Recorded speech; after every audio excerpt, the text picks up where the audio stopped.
We just did that low key, you know. 27, 26. We're now live. We'll check and forth and more. He said I wrote a Yeah, so song. they will likely be there from Saturday the 20th. He said his wife told me the other day. There'll be a bunch of guys there for that period. It's an annual, that's the annual butt camp when everybody gets there. Yeah. What can I do? Pretty scarce, I was up there on the weekend, didn't see a thing.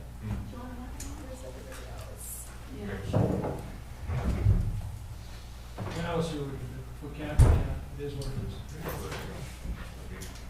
I'm not going this weekend because I need a break and there's too many people. I might go up to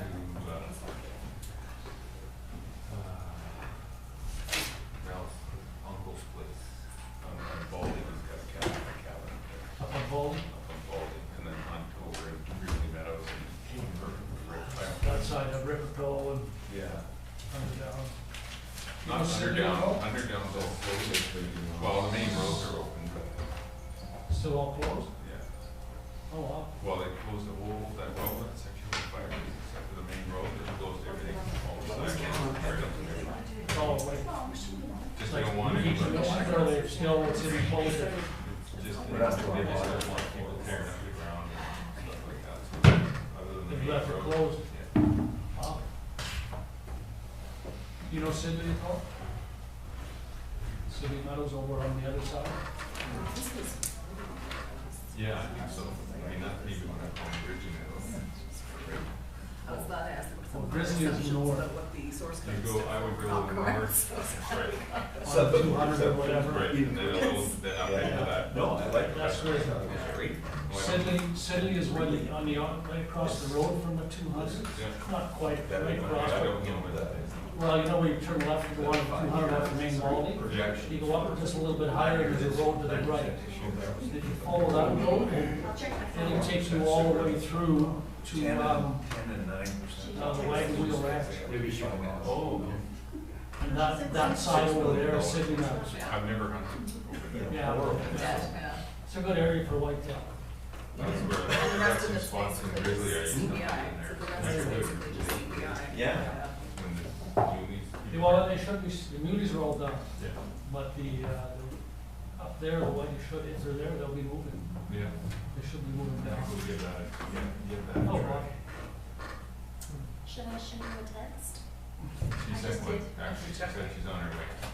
I'm sure she knows. Couldn't get out of work, she said, so we can start here in a minute.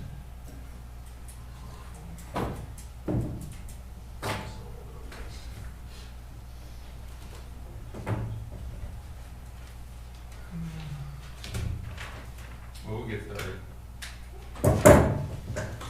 Call this special open meeting, November 8th, 2021. Town of Oliver to order. Are there any late items, CAO? Can I get a motion to adopt the agenda as circulated? Moved. Second, call the question, those in favor? Opposed, motion carries. And I will pass it over to CAO. Take it from here. CFO. Because the fire chief has another work he needs to start, Okay. so we get the fire chief first, Okay. so pull up on the screen. We're done.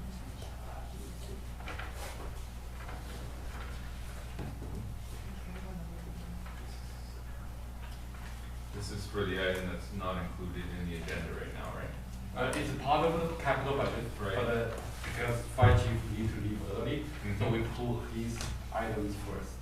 Okay. Yeah.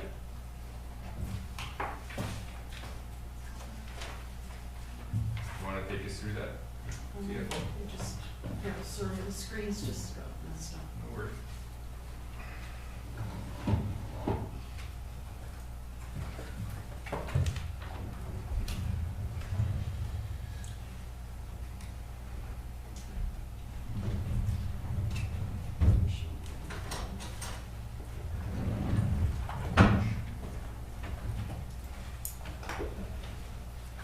Thank you, Your Worship. Thank you, Worship, Mayor and Council. So for the fire truck, The duty truck, it's not included in the capital budget at this time, but we did include documentation on why the duty truck is being brought forward for consideration. And so what you see here is a summary of that business case for the fire truck on the presentation for $120,000, and that would come out of the fire department reserves. Is that joint, I think? Yeah, and so I did prepare, this isn't in your package, but I did prepare additional information on the status of the fire department reserves. Right now, there's two reserves, a joint reserve and a town-only reserve. I think at this time, it's best to look at them overall. In this, the top part for the first joint reserves shows the regular capital things that are coming through on the financial plan, and with the duty truck highlighted. And then down below is the town share of additional fleet items that would be required down the road. And that's with the assumption that the Oliver district, Oliver, sorry, I can't remember, Earl, sorry. Not familiar with all the names yet, sorry. That their share is gonna come, as a payment, for their share. So overall, on the bottom line, you can see that we're good on the reserves. They definitely could be bumped up a bit, but, there would be enough to cover the full 120,000. Thank you.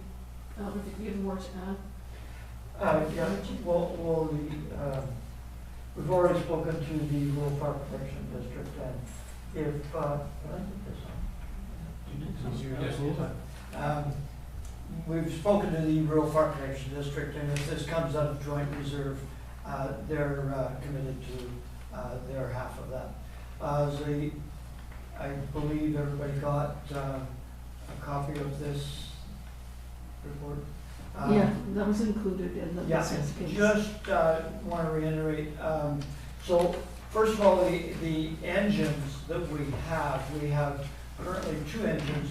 One is being replaced next year, it's already on order, it will be replaced. Up until 3 years ago, we had three engines. One was a reserve. That engine needed repairs, and it didn't make sense to repair it, so we sold it.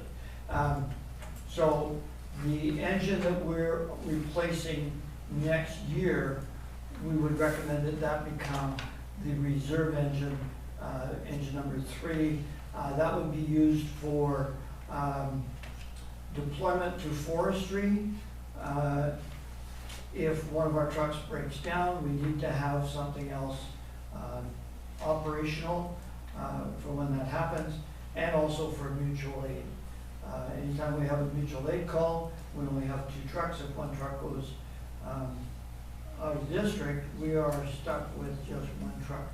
We could call the other truck back if required, but it's kind of an iffy thing. The rescue truck, it's just used for whatever we need to use it for, rescues and manpower, whatever. Bush truck, currently we have the bush truck. It is an initial attack truck. The difference in age between the bush truck and the duty truck is actually 8 years. The bush truck was purchased 8 years after we purchased the truck that is now used as a duty truck.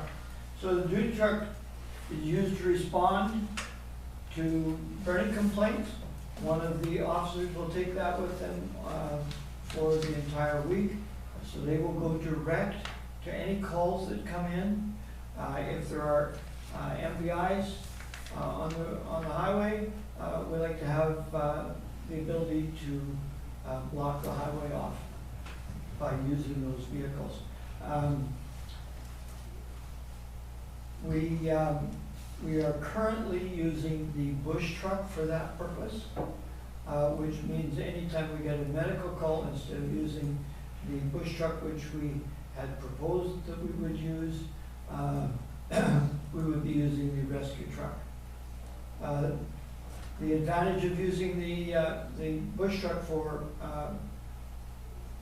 medical calls is that it's a less expensive truck to maintain and to replace.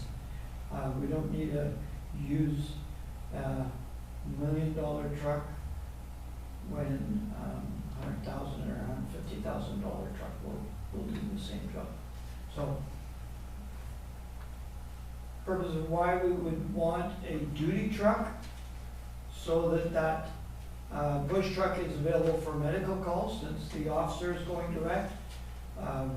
People would come to the hall, get in the bush truck and attend to medical calls. We're looking for a four-wheel drive, four-door pickup that will have a cabinet that just slides into the truck box. It won't be customized or anything, it'll just be a cabinet that slides in. It would contain some hand tools, it would contain our road safety signs. We have a large sign, you've probably seen some of the great big caution signs. We have a sign that says caution, emergency vehicles ahead. We use that whenever there's a motor vehicle accident to warn people that we're going to be coming up on a crash scene.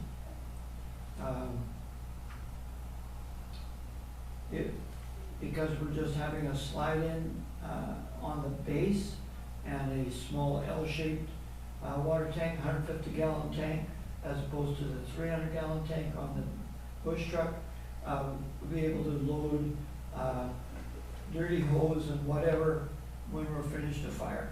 When we're out of fire, a lot of the time the hose gets really dirty.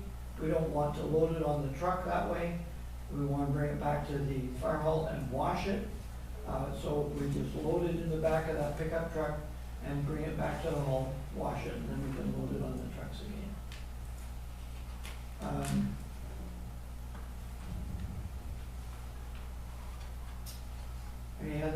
Any questions on why we want that? Councillor Mass? Thank you, Your Worship. I understand the use of the truck. I'm just thinking of the history originally was that we got a bush truck and the fire department came back and said, it's the wrong truck. We should have got a four-door when we only got a two-door. So now we need another bush truck, which we went out and purchased. So then they said, well, because we're getting a new bush truck, we'll turn this into a duty truck. Yes. And we just keep adding and adding and adding to the fleet. We've added the command vehicle as well. Is there a reason that the command vehicle could not be used as the initial response vehicle, like your duty truck? It doesn't carry water, and we do use it that way. But on an MVI, traffic is coming from both sides.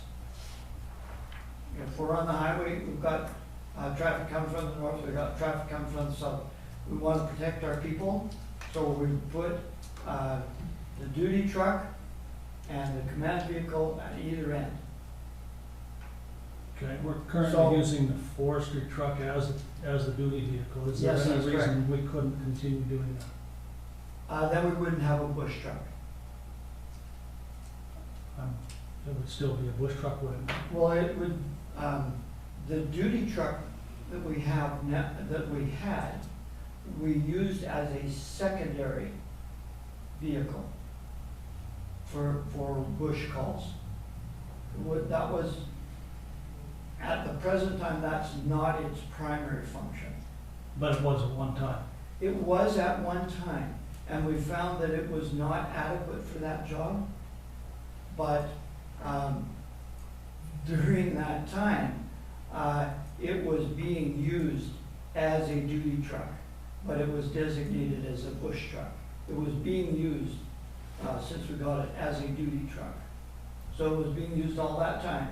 An officer would take it home for the week and just go direct to calls.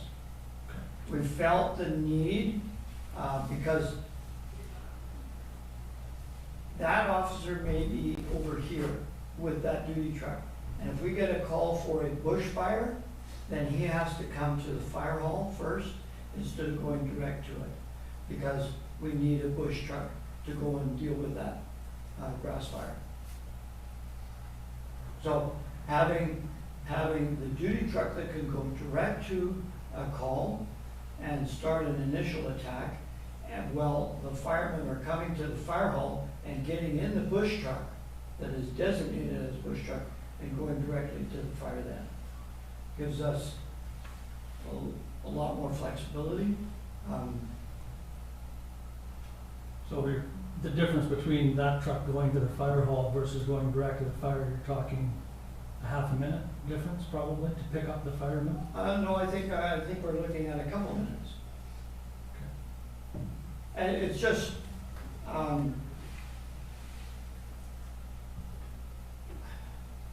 the bush truck is primarily a bush wildland interface firefighting truck. The duty truck, its primary function is not as a bush truck. Its primary function is as a duty truck to go and establish command at fire calls. Is there anything else we can do to bring down the cost? Well, that cost is just a number that we pull out of the sky, because that's more or less the cost of a new pickup truck. We could purchase, if we are lucky, we could purchase a new truck. I don't know if anybody's tried to buy a new truck lately. You can't get them. We might be able to go to Alberta and look at a year-old truck, but something older than that, I don't think that's a practical thing to do. A one-year-old truck, maybe if we can get one from Alberta that's been pulled back. You know, that's the cost of pickup trucks these days. Councilor Schwartzberg? Thank you, Worship. Chief, just since you're going to retire or sell off the old duty truck, I Yes. assume, is there any of that equipment that could be reutilized onto the new truck and again, drop down the $120,000 tag a bit? Yeah, the pump that is on that truck currently could be reused on a new truck. The tank on that truck is too big for that truck. So we would go with that's a 300-gallon tank, we would go with a 150-gallon tank or a 100-gallon tank. Yeah, but there's not a lot, you're saying there's not a lot of savings that way, you can't. Well, you know, whatever the value of that pump would be, Right. that would be reduced, because that's what that. But all the other equipment, all the handheld equipment and all the other stuff would. The handheld equipment is not included in that price because we would reuse all of that stuff. Okay. So the truck itself had a custom box built for it that we don't think is required for the duty truck. Would be just strictly a pickup truck with one cabinet that slides in that can be 2 feet deep and the length of the pickup box. CFO, can you put the reserve numbers back up there? So is that the joint reserve or the town, the fire town? The fire? top one is the joint fire reserve, and the bottom one is the town reserve. Oh, okay. So the 120 would be coming 50-50 out of the joint and out of the town? That's correct, yeah. The only numbers that could change are between the two or the transfers in. Right now, that's an allocation based on depreciation. But yeah, that's why, and the fire, the rural district wanted their share to come out of the joint, and so we're showing that one is coming out solely under the joint one, but not the others. No, I guess if I was to weigh in, I'm in support of it. I think we look at a duty truck at 2006, another one in 2010, 2014, a bit of time between the purchasing of the truck. Looking at calls for service, they seem to be going up. Calls for service this year. Calls for service this year, we're over 260 calls for this year, and we still have a month and a half to go. Last year, our calls for service was 208. And the other thing for me, looking at the size of our fire protection district, it stretches a long way, which Yes. means it's quite easy to have a couple vehicles on one end and get a call at the other end, and that may not happen very often, but it does Well, happen, and the potential's there for it to happen. As a matter of fact, on Saturday, it happened to us twice. The first call was for an MBI, and while they were there, we had another call for a burning complaint. Neither one of them were major.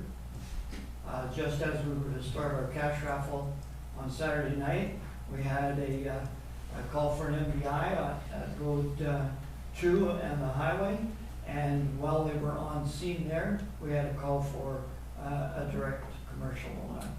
So, yeah, it happens more often than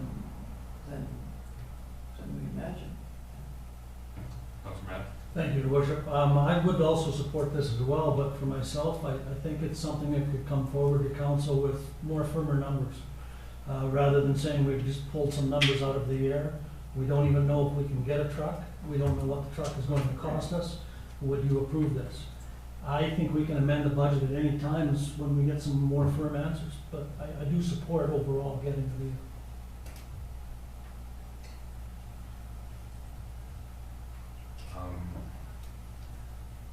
What would be the best way for us to do that, CFO? Do we include it in the budget, but we need to see what the cost is gonna be at the end of the day? Yes, just like, any time before we purchase a major item, it goes to council for approval first. And that works. Okay. But at least it's earmarked in the budget. Right. Right. No, I think we should do that and have it coming out of the joint, in my opinion, I think we should do that and have it coming out of the joint reserve and the town reserve equally, and move forward with that, see what we can get. Yeah. Councilor Rand? Just clarification, the joint reserve is, when we call it a joint reserve, we've contributed to that? Both parties have contributed to it. So if a portion, if half came out of the joint reserve, and then we put the other half out of our reserve, we would actually be putting in 3/4. Yeah, Because we that's why you contributed to want, the joint. that's why when it's shared 50-50 and both parties want it to come out of the joint reserve, it works. Yeah, so, but it wouldn't come out of town reserves, it would come out Town of, reserve, right. okay, just want to Thanks for clarify. that clarification. That was my understanding. Yeah. Great. So do we need to vote on that to keep it in the budget? I'd love to give you an exact price on Oh, I the understand. truck, Yeah. but we have to get approval to say, yeah, you can. Sure. Go look, Yeah. go look. Right, well, But I'm sure you understand. I'm sure you understand what I'm saying. Well, absolutely, but it's really difficult to get vehicles right now. And we would certainly look at a year-old truck as well. You wanna make a motion? Councilor? I've drafted a draft Okay. resolution for your consideration, Mayor. Council expenditure through the joint fire department town reserve for the purchase of fire duty truck replacement, and council directs staff to bring back final cost to be included in the 22. Should say the council, Missing a word. yeah, you're the missing a council word there. approve the expenditure. Yes, thank Approve you. the expenditure. And I will, move that. Second. Move second. Any further discussion? Seeing none, I'll call the question. Those in favor? Opposed? Motion is carried. Thank you. Thank you. Just hold on, Chief. Since we get a fire chief here, we have a capital Excel sheet. If you're looking at your copy, there is, I think, 3 items related to the fire department. One is for breathing apparatus. Another is the new fire engine, which is $700,000 already approved. Another is the fire department radio. I think these are all the 3 items. If council have questions, now is the time to ask the fire chief. Any questions for the fire chief? on Use those those two every items? year. So, let me explain, there's 2 ways of getting breathing apparatus. We have to have them. Some towns, cities, purchase them once every 20 years. And they spend a lot of money and purchase all of them at once. We, in the past, have taken the position of buying 4 every year so that we're always up to date. Budget stays relatively even. There's always increases, costs go up. The same with the radios. We can buy them all at once, or we can buy a few every year just to keep us up to date. Radios, they don't last very long. They wear out, they deteriorate. So we're always purchasing them so we don't get behind. We've done those every year, so Yeah. I'm good. that we get. Okay. Thank you, Chief. All right, thank you. Thank you, Bob.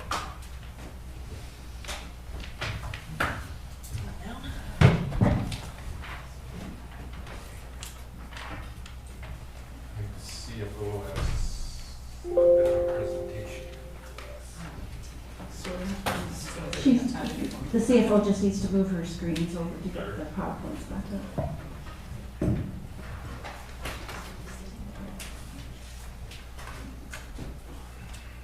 just have to-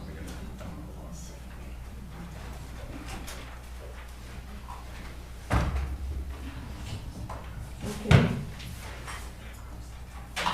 So I'm just gonna move through the slide deck, and if there's, any questions that come up along the way, please feel free to interrupt so that we can have a interactive session.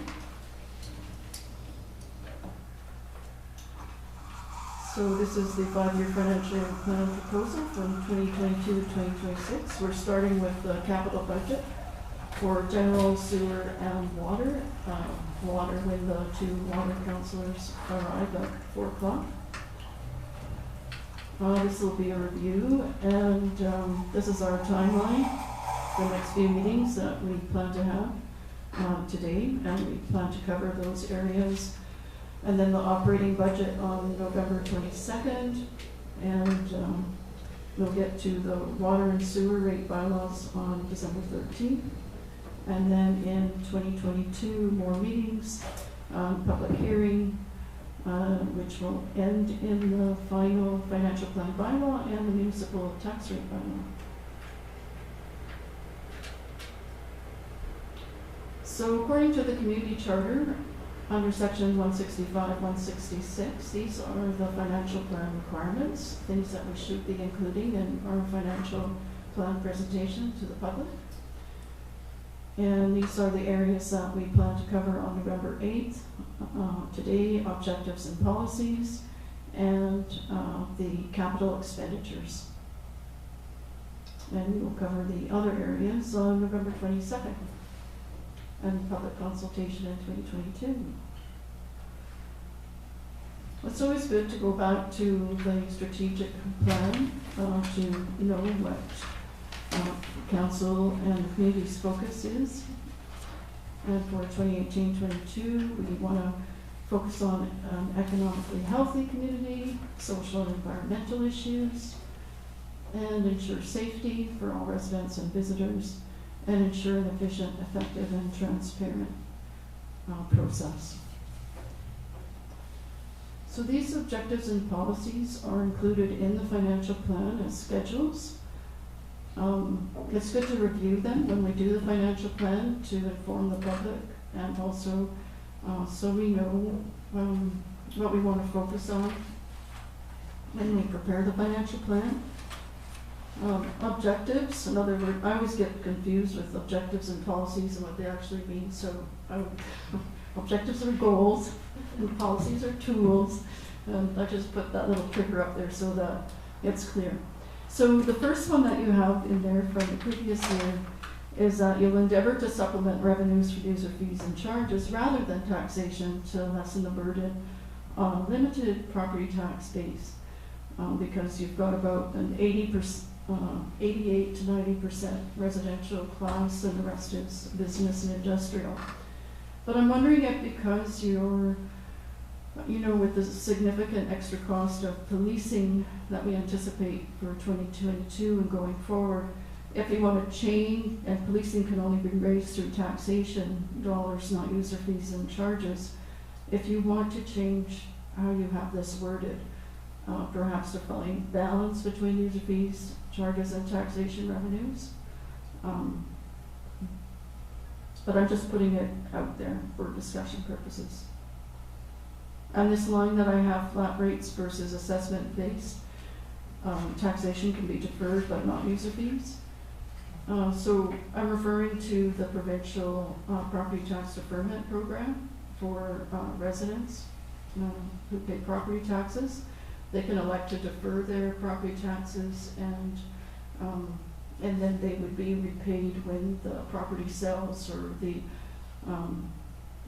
owner passes on, and then the taxes would be paid back to the government. They offer that at a very low rate, so in a lot of communities where their assessment base has really increased and the senior population becomes house rich and cash poor, they have an opportunity to defer some of those costs. So if we as a municipality, we put a lot of weight on our user fees for water and sewer, those are fees that the property tax owner cannot defer. They have to pay those. Only property taxes can be deferred. So, so I just wanted to bring that forward as a discussion point. Not so, maybe you don't want to change it now, but maybe in the future you do, I don't know. But it's my job just to make you aware of that.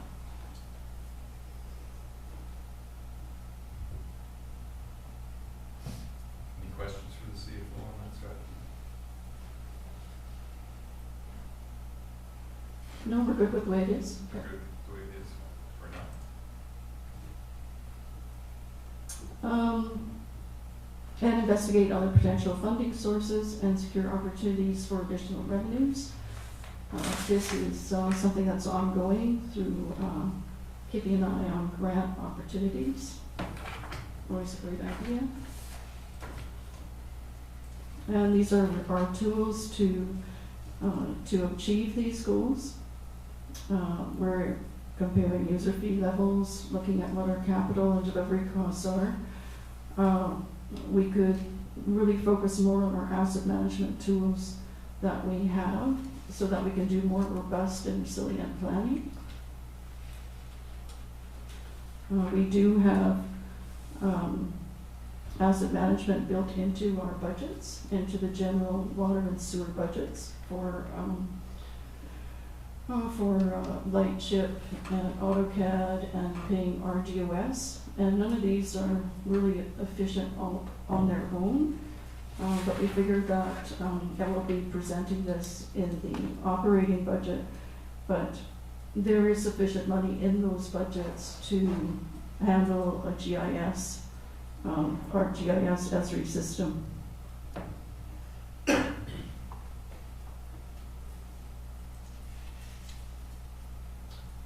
And we are going to review our user fees again this year, so you can compare them to other municipalities.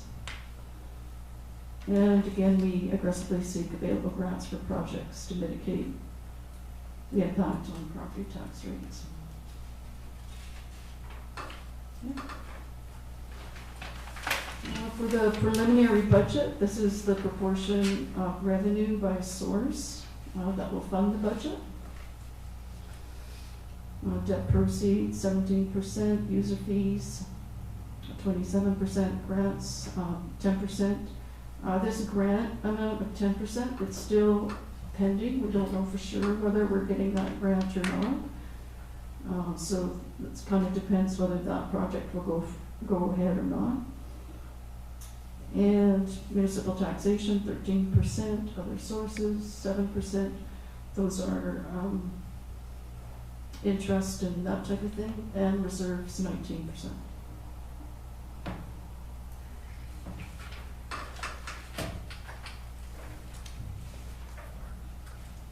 Councillor Schwartz? Thank you, Worship.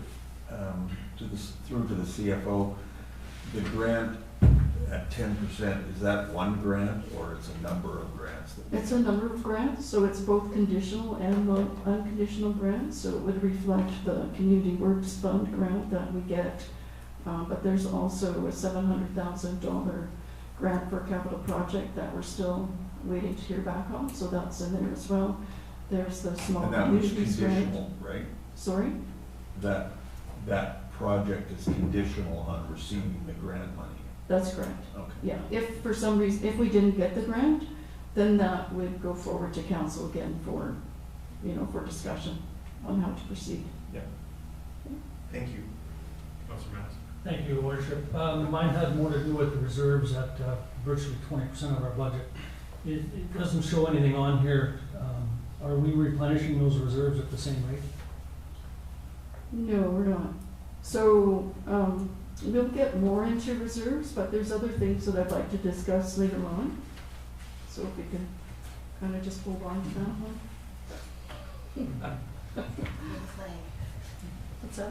Make a flag. Don't worry, I won't use it. Never has happened. Darn. Okay, are there any other questions on the revenue sources? Okay. So then on to more Schedule B. Business multiple not to exceed provincial multiple, that's legislatively required, so we'll be within those parameters. Business and light industry tax multiples to be equal. That's good.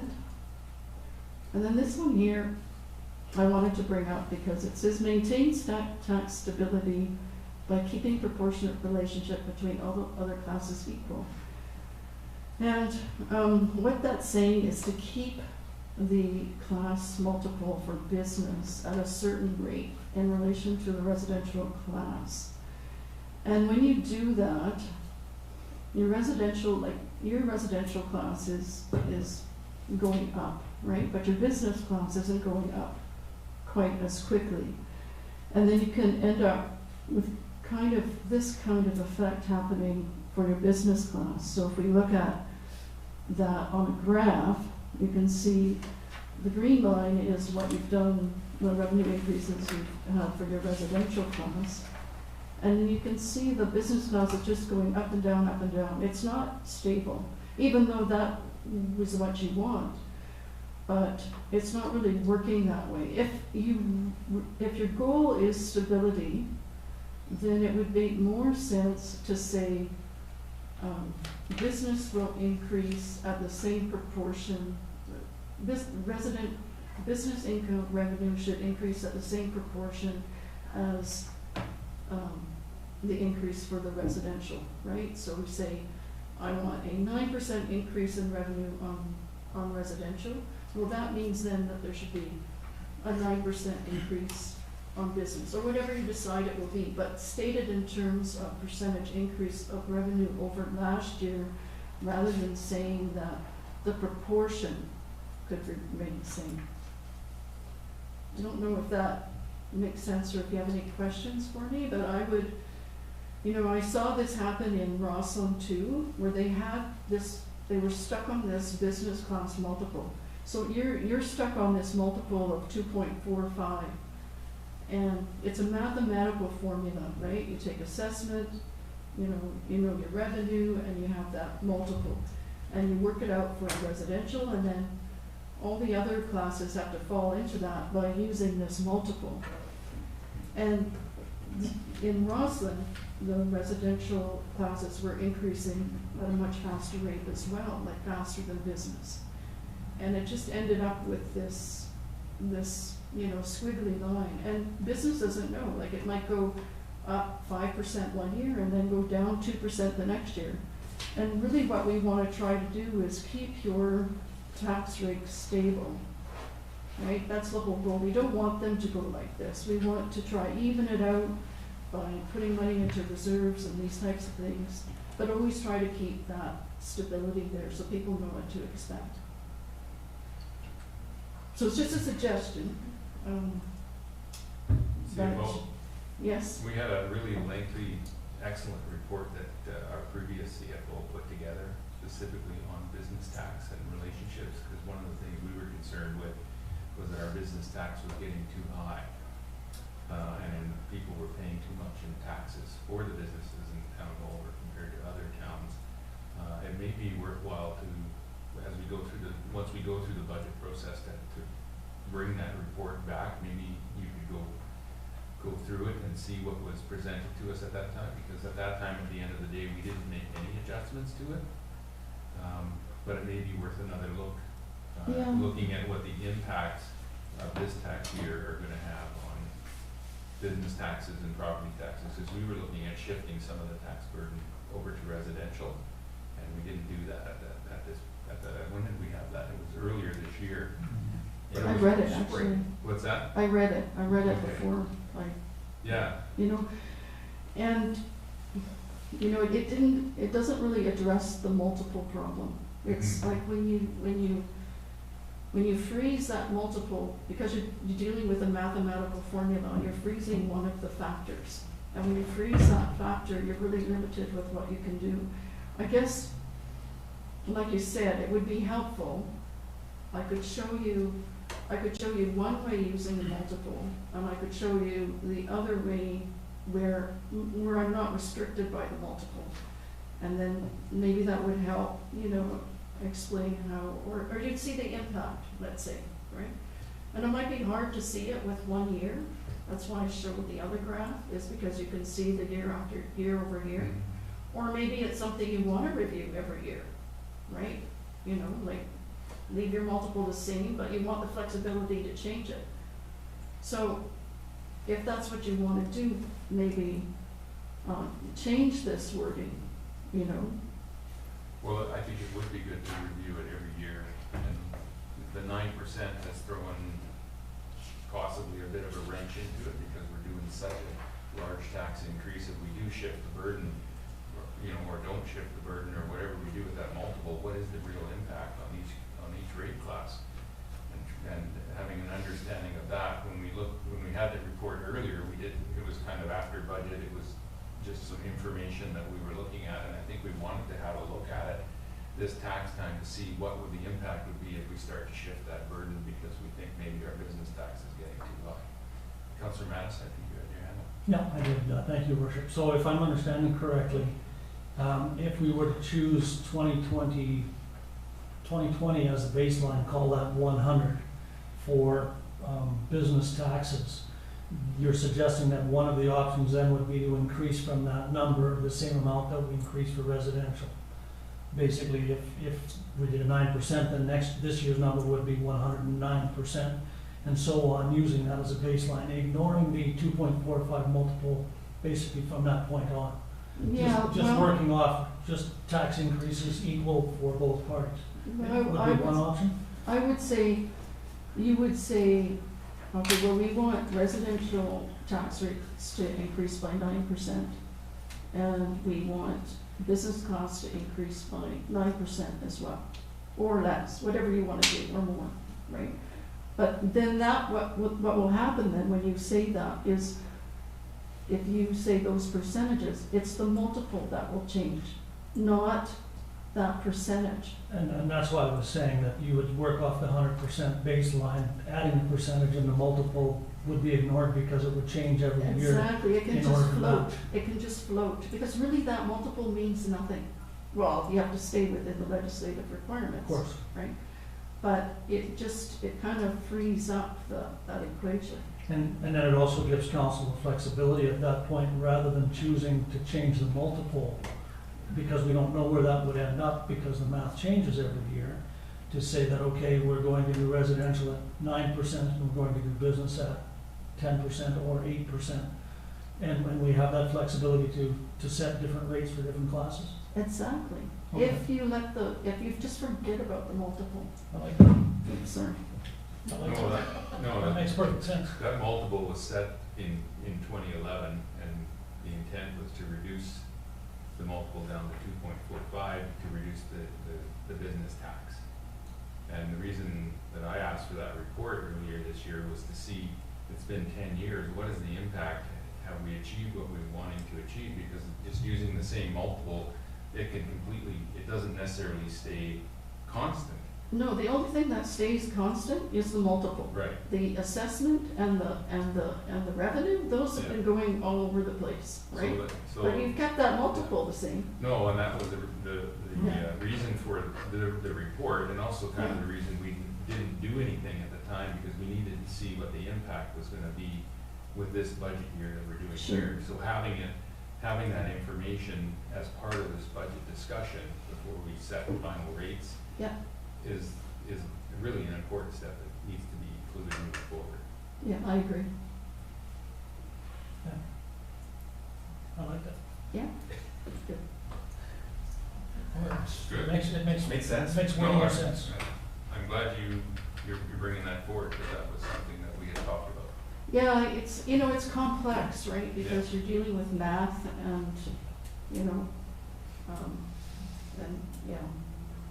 and you have to explain words that you don't normally use in real life, like multiples, like, whatever. Okay, so All moving done on. with charts and graphs. Charts and graphs. Tax increases will ensure that ratepayers reduce the financial burden associated with expected future costs for the town. So this is all linked back to asset management, which is great. And like I said, I'm a big fan of GIS, so I threw that in there again. And what we're doing to achieve that, we're gonna supplement revenues from user fees and charges. And we are, okay, so this one here, every year, your assessment increases because of two things, right? It either increases because of market change. All of a sudden, BC assessment says my house is worth $300,000, and last year it was $200,000, and I did absolutely nothing but, okay, so that's called market change. And non-market change is the change that happens with the inventory. So, last year there was just a bare land next to my house, and now there's a brand new house. That's non-market change for the municipality. So, when there's that change, the municipality has an opportunity to earn more money on that house, right? Because now all of a sudden there's a new assessment and it can earn more money. So with your residential class, that has been happening. You've been, you haven't been passing on that extra revenue to the taxpayer. You've been, putting that money aside as extra revenue. And, but not for business. For business, you've said, no, we want that non-market change, we want that money to be passed on to the business owners. So my question is, do you want to keep doing that? Because right now, it says that in your policy, that's what you want to do. Or do you want to treat it the same as your residential class, where, that growth, benefits the town, that extra revenue benefits the town? Councilor Mattis? The logic behind that is that to encourage growth in the retail commercial sector. That's the reason for that. If you use the growth to lower the taxes, then you encourage growth. It was the concept behind it. Whereas we weren't necessarily trying to do that with residential, because residential growth will happen regardless. It's a little tougher to encourage commercial growth, so I think that was the reason behind that policy. was to put the money back in to encourage, to keep commercial taxes lower, so that people will come here, we're more competitive, pure and simple. As we fill up all of our commercial and residential, or not residential, commercial and industrial space, then the need for that changes. If we don't have any more space for growth there, then the growth that you do get, you don't need to encourage more because you're full, so to speak. We're not full yet. We have empty places on Main Street, we have some room for development in our industrial area, not a heck of a lot, truth be known. So, yeah, do we continue that policy of trying to encourage more business coming here by keeping those taxes lower by putting the money back in? That's what the logic was there. Councilor Benjamin? Thank you. I don't ever remember being a part of a conversation like that, so that must have happened a long time ago. I remember the conversation, sorry, accused. I remember the conversation that we had recently about the non-market change and putting some of that money aside for something to do with policing. Major The crimes. reserve, the reserve, yeah. But I didn't, at the time when we had that conversation, I honestly didn't realize that we were talking about two different things, that we could do that just for residential and differently for commercial. I thought we were talking about everything. So I would be interested to know what sort of numbers we actually are talking about in the commercial zone, because I didn't realize that they were separated into two. Not right this minute, but just to know, so, you know, what are we actually talking about? Yeah, we did, we got an assessment preview for 2022, so I can share that with you at the operating budget. Thank you. Councilor Schwarzenegger? Thank you, Worship. Yeah, I don't, unlike Councilor Benjamin, I don't actually recall any of that discussion. It must have happened previous to me. The thing I do recall is that we do have, when we have new commercial construction, depending on where it is, we offer some tax breaks for a number of years, and that was to encourage people to build where we want them to build. And so is that part of, that's not part of the equation? No. Okay. I believe the conversation occurred back in 2011 when we set the multiple. Okay. That'll be why I don't remember. That's why. I was at the table. Well, I'll just say, I think it's very timely to be having this discussion, even in my short time here at the town of Oliver.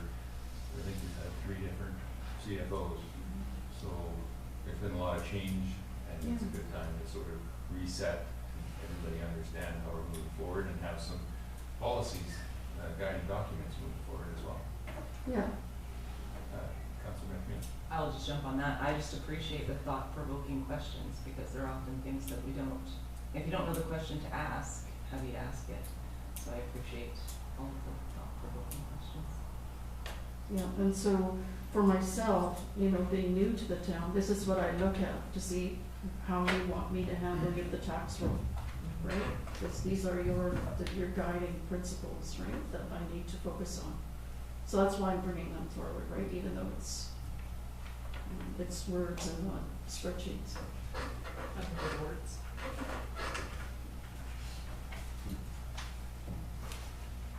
And also, you request to review and compare town's distribution of the tax burden relative to other municipalities in South Okanagan. So we've prepared that for you as well, based on 2021. And we just reviewed that slide. And we will get to that in just a second. Right now, we still have, this is your breakdown between taxes for the classes.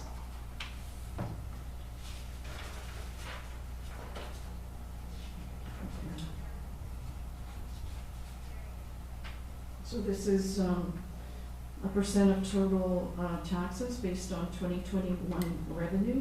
It's not based on assessments. And in January, we'll get a completed roll, and in March, we'll get a revised roll, and then we'll be updating this for the financial plan.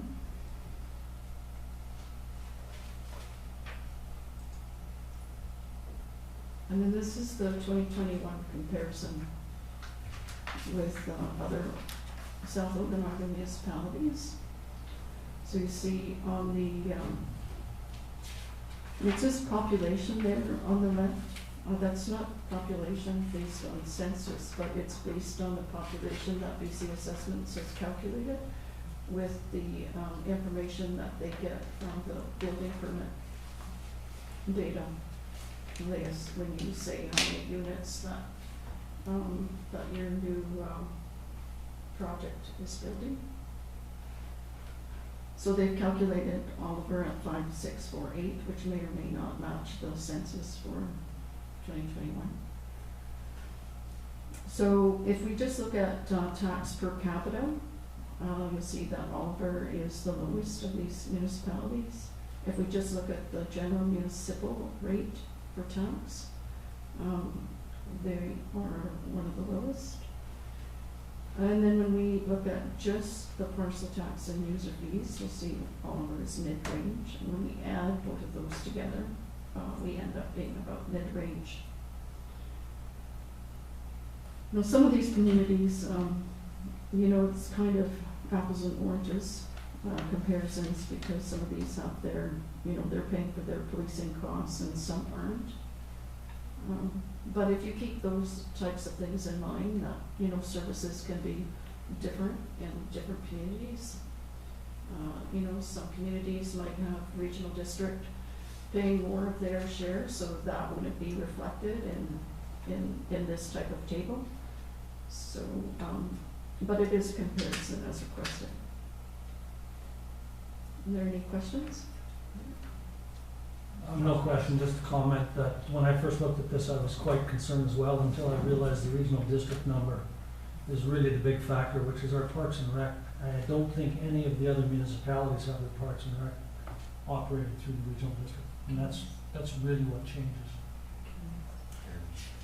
Yeah, that could be part of it, and you know what, I can add regional district to the equation. Well, it is at the end when it puts us into the mid-range.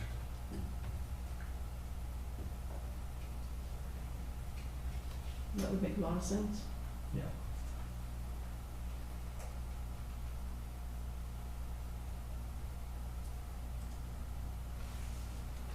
Okay, and then this is just the distribution of property value taxes among classes. It's showing your assessment values and your property tax revenue, and obviously the high proportion of residential for the town of Oliver.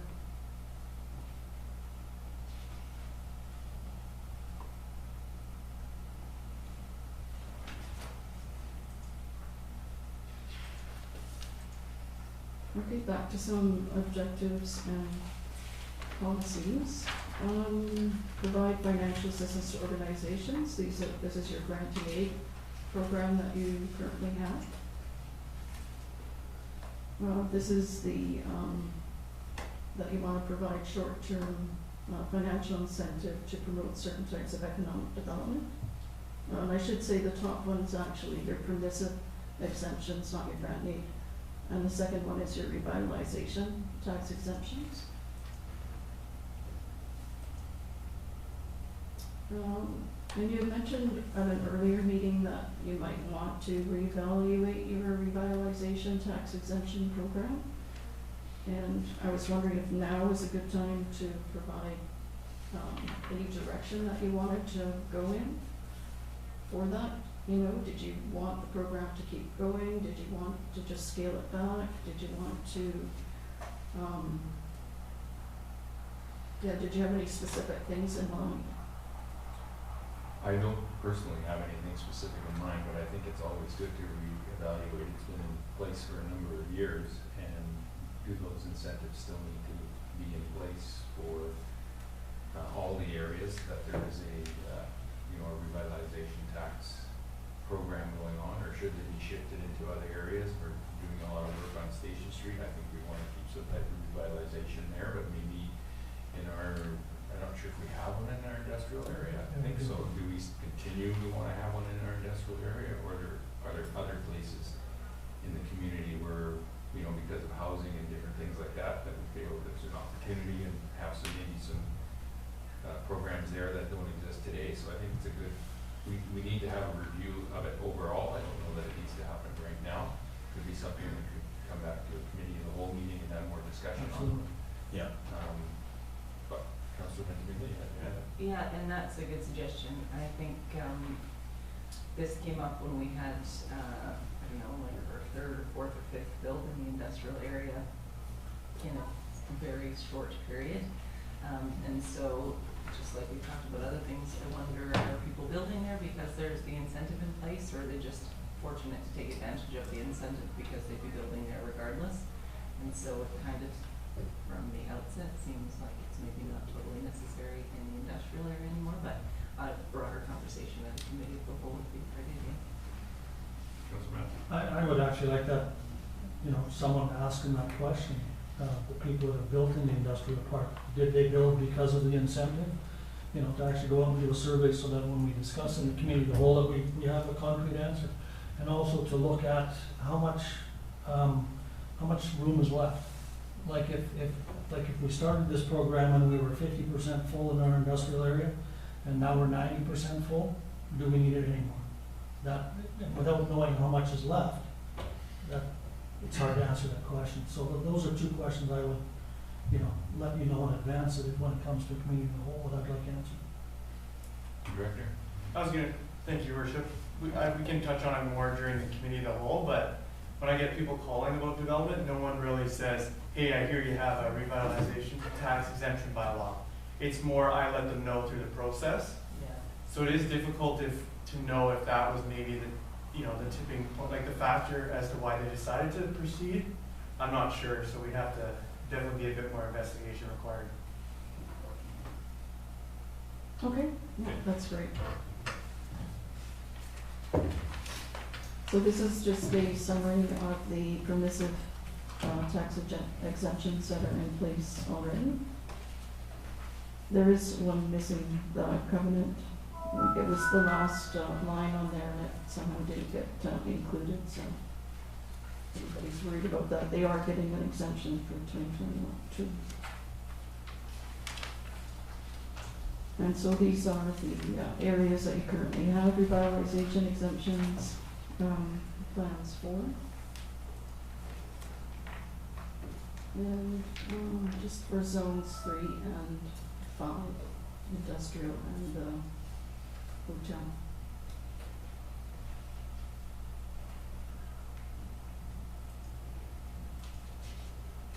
So so just getting on to financial health, this isn't really a requirement of the financial plan. It would be something that I would present when I present the financial statements to you. But I think it's good, I know as a taxpayer, it's something I'd like to know. I'd like to know, you know, if you're making a financial plan, well, how are we doing? What did the past look like? Not just where we're going, which is very important, but just looking at what your financial data is telling you. And so the Public Sector Accounting Board has some indicators that they recommend in a statement of recommended practice. And I've used those to produce some ratios. Now they have quite a few ratios, but I've only shown 3. So they're just to help you understand financial statements and provide guidance to enhance decision-making and accountability. And you know, you can also use those ratios as guideposts as you develop a long-term financial plan. We're only doing a long-term financial plan for 5 years. But under asset management, you could go out, you know, 10, 15, 50 years, right? Because you're dealing with assets that have a service life of 50 to 80 years. So it makes sense for your financial plan to go out further if you want a really, you know, robust financial plan. So you can use these ratios as indicators if you're going to go further into the future. So I'd like to start with them just as to get used to seeing them. So they have 3 areas: sustainability, which shows the degree that the government can maintain their existing financial obligations, flexibility as to how it manages its finances, and vulnerability to show how much in control they are of their finances, or whether they're really relying on outside sources. So I've done one ratio for each of those indicators, and this one, and I've done about the last 10 years. And you can see that, and this is all based on audited financial information. You can see that you have an increasing ratio here, which shows you're increasing your reserves on hand and you're decreasing your debt. And it's a healthy indicator. And in 2022, you're potentially taking on another $6.9 million in debt. And if we applied that to this ratio, it would move it to 1.03, which is still greater than 1, which would keep it, in the healthy range. Sometimes in that year, when you first take on the debt, it will, your indicator will go down, and then in the next year, it will go up again. But right now, everything looks right on track. Are there any questions about this ratio? Yes? I'm glad that we're right on track, but it probably indicates that we're getting close to a break-even point where we probably shouldn't be taking on much in the way of debt for, say, 3 or 4 or 5 years type of thing. Yeah, you haven't, that's why you're increasing your reserves and you're decreasing debt, right? It's just, it's reducing your liabilities, and at the same time, you're not reducing your taxes, so you're, putting the extra amount, into reserves, right? Councilor Brown? I think the key bullet here is in the bottom right-hand corner. Pardon me? I think the key bullet here is in the Yeah. bottom right-hand corner. The 1.03. That's because of the debt that we're taking on, these numbers are going to change, and they're going to change rapidly. Yeah, and you would look at, your trend, okay? Like you wouldn't really get stuck on one number, but you would look at what the trend is doing. Does that make sense? If you're going down, down, down, down, down, no, that wouldn't be so healthy, but you might go, Well, the town's gone through a period of having the luxury of having money to spend on capital without using reserves. The debt portion is for 2 major projects that were not nice to have by any stretch of the imagination, but I think the town is moving into another period of management where there is very little money for capital. You can't use your reserves because you're going to wipe those out very quickly, and you're left with debt to be able to finance asset management projects moving forward, which puts us in a very precarious position right now. I personally don't feel very comfortable where we're at. The next 5 years is going to be pretty critical. it's gonna be tight. Like, it's gonna be tight to about, 2028. By 2028, you'll have retired all the old debt. And so in the upcoming slide, you'll see that, I was only gonna show it 5 years, but I went out to 8 years because you can see your liability servicing ratio go way down again because you've retired all that debt. But I agree, like the next, 5, 6 years, they're gonna be tight for sure. Because you have that extra debt servicing that you have to accommodate. So here we see, again, another healthy ratio. But you've had increasing growth and tax base assessment of 49%, but revenues have only increased by 15%. And so the indicator ratio says that indicates restraint in relation to economic activity. So in my eyes, things were economically strong, but revenues were kept down, and we're feeling that buildup of operational pressure. We see more reactionary responses, maybe increased risk, whereas you know, if we really wanted to have strong asset management, principles, we want to have more of a proactive response. But when resources are tight and restrained, it's sometimes not possible to get to all the things that you would like to accomplish.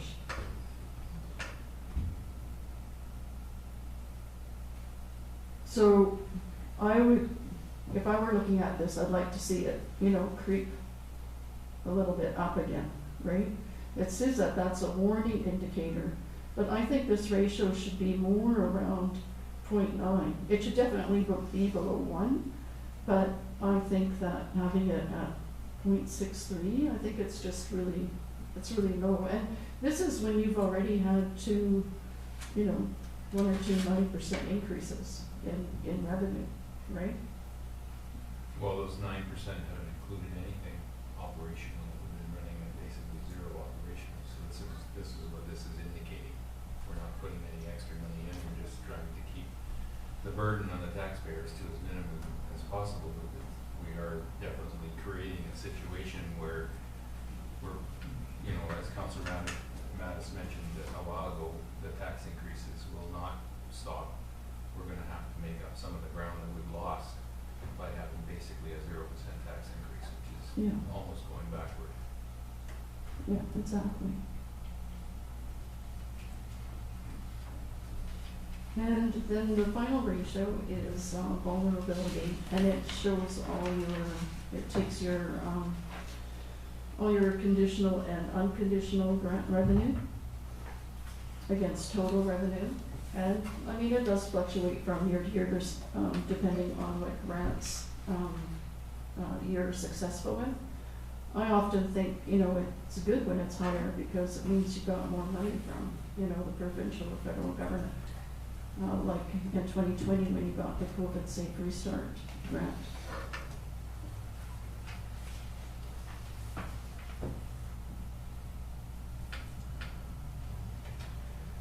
And this is the liability servicing limit that I was referring to earlier.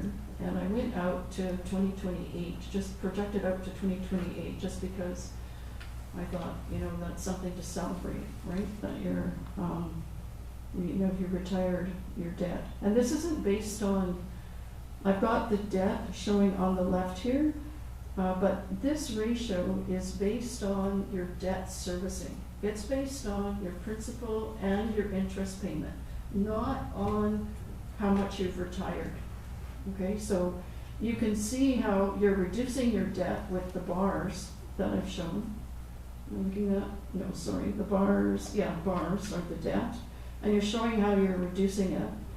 But your liability servicing limit, the red line, is based on your principal and interest payments in relation to your total revenue that you collect. And you're legislatively restricted to a 25% limit. And at this point, I would say that just about maybe $750,000 equals about 1% of a liability servicing percentage. It's not quite $1 million, so you know, if you ever kind of want to think about how much debt increases your liability servicing limit, right now it's about $750,000. Councilor Matt. And this is like, so by 2028, you can see that when you've, that 532,000, that'll be extra, you know, extra money to work with once, you know, that debt is gone. Thank you, Your Worship. That's actually a good news story because it looks at, you know, for me, it looks at things that we can put towards operations as time goes on. My question was, is this all based on locked-in interest rates, or do our interest rates float? This is all based on locked-in interest rates. And So- are they locked in? Yeah, like occasionally MFA goes back and does a debenture and your rates could go down, right? But they won't go, they don't go up, right? You're kind of locked into that, but they'll often do another whatever they call it, another debenture, and then there could be some savings that way. I have seen that. Then, yeah. As long as it can't go up. No. Well, there's real risk of interest rates going up, and I just wondered whether we would be subject to that. when it Yeah, comes to like and that. you know, that 6.9, and this is just based on committed, okay? This doesn't include your, that 6.9 that we still have to take out from MFA, Yeah. right? Oh no, I added it in. I added it in there in 2022. Yeah. Yeah, based on, okay, so that was an estimate, based on a 2% interest rate. Now, in the previous financial plan, your previous CFO had that debt being taken out in 2023. And I think the reason for that was because maybe he thought that, you know, interest rates would stay low, or maybe he wanted to delay the principal payment. Because your first principal payment isn't due until 1 year after the anniversary date. But I think you really need to take advantage of that debt in 2022. And if we could get a motion from council asking us to put forward a security issuing bylaw for that debt. We, you know, so that we can meet that spring issue deadline.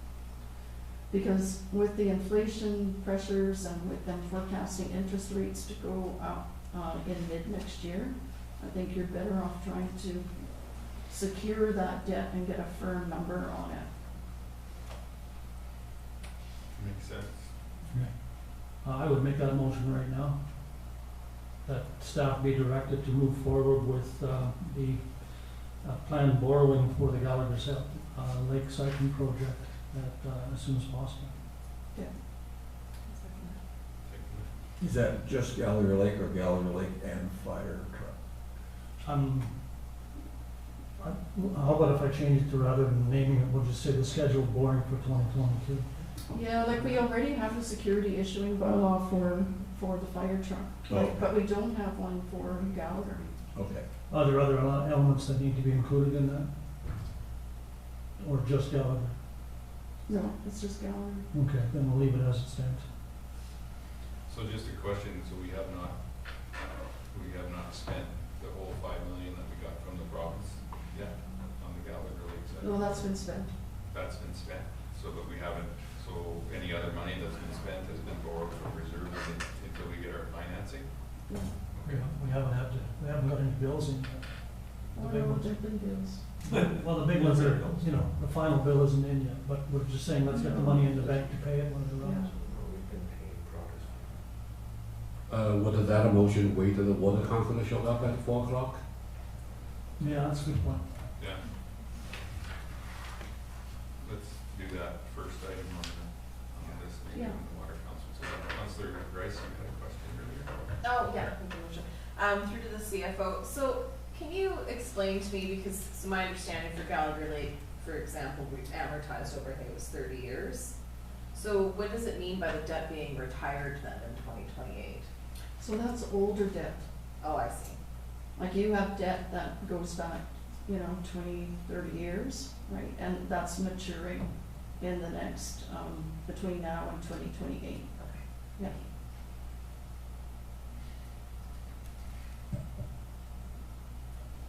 Good, thank you.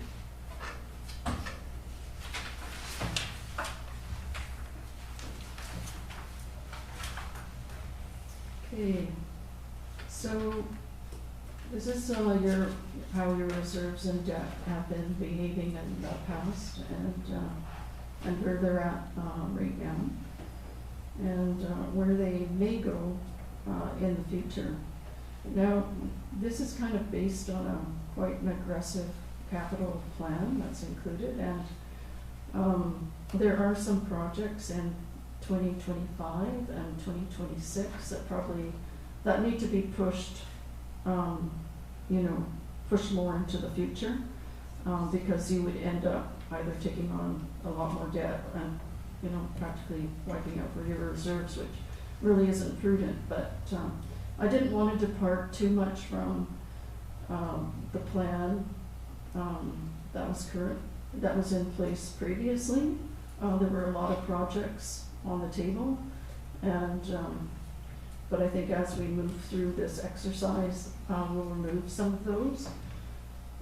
Just wanted to show you like why they would be pushed forward pushed into the future. And another thing is that these reserves, they include the way that it's presented. They also include about 20% of the development cost charges, and those are restricted, and so they really shouldn't be part of your reserve calculation. And then some of the assumptions that we've got here is that we want to include quite a few, as many capital projects as we can, so we can apply for grant funding for those things. And these scenarios are based on your tax rates at 9% for 2022, and then 3% for future years. When I was looking at the financial plan that was kind of in draft before I got here, it was the taxes were at 15% and for 2022 and 2% for the next few years. So I lowered those to 9 and 3. But if you think that there can be a little bit higher there than 3, I think that's probably a good idea. Just if you look at the inflation rate alone this year, we're at 4.4% for inflation. And then the sewer, these are the projected increases for sewer, 4, 5, 6, 4, and 3. And we'll talk about water when the water councillor's there. Basically, what we try to say is, if you look at this chart, the reserve, which is the green line, and the debt, which is the red line. If you look at the two lines intersect that figure, if I look at it roughly at 2023. So basically the trend beyond the 2023 is not sustainable. Like we cannot continue the reserve go down and just high rise climb of the debt. So we have to review anything beyond the 2023. Well, I think town's gonna probably need at least 9% in 2023. That'll be the 5th year of the 9%, and we did forego one already, so hard to imagine that wouldn't continue in 2023, and then whatever is needed to deal with cost of living that hasn't been included for the last few years as well, may impact those numbers for I suspect 9 and 9 yeah. this year, next year, and the year after. Could well be, yeah. Oh, yeah. No way around. I can build that in.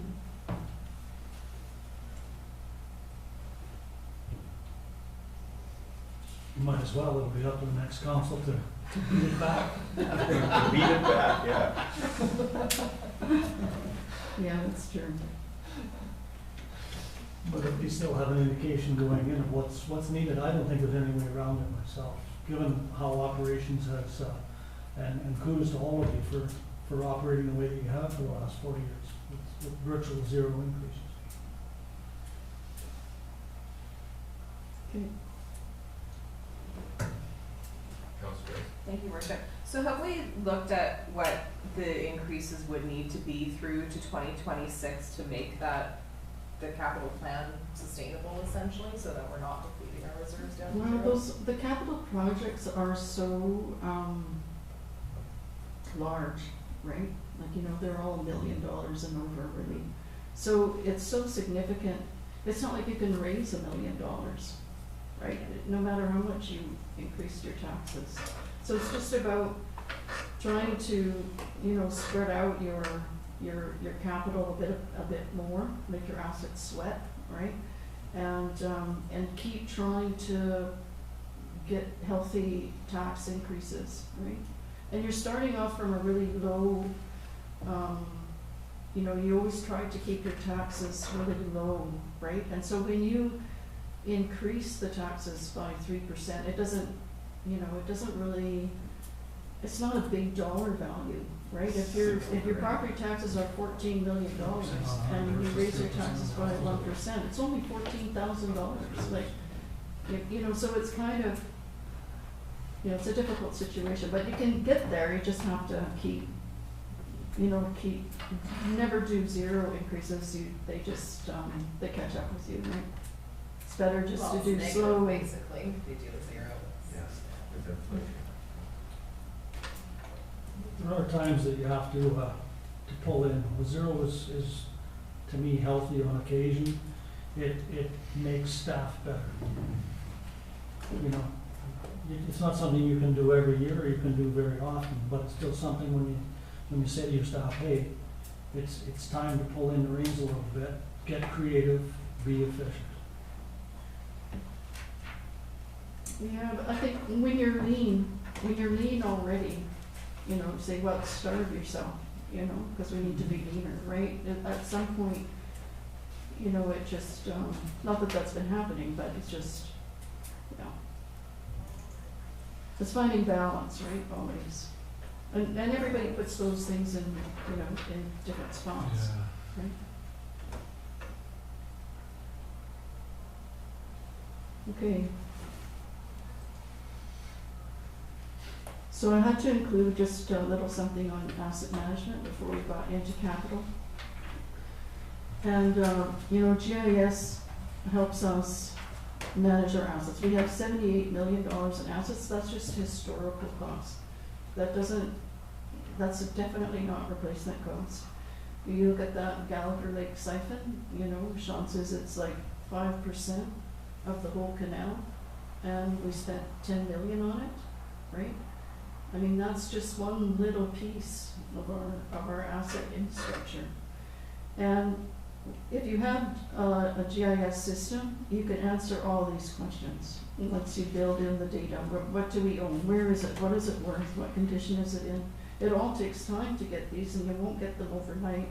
But just, you know, you've already got a lot of data in Lightship and in AutoCAD, and those things can all be transferred into a GIS system so that they're all in one place, and everybody can use it, right? Sean is able to use it. You know, all this public works guys can use it to manage the assets, and Randy can use it for development services. I can use it for financial planning. You know, it's you know, the computer's a tractor, and GIS is like, you know, the hoe that you're pulling with a baler. You know, it's getting the work done on the farm. I figure because we're an agricultural community, I should throw in an agricultural metaphor.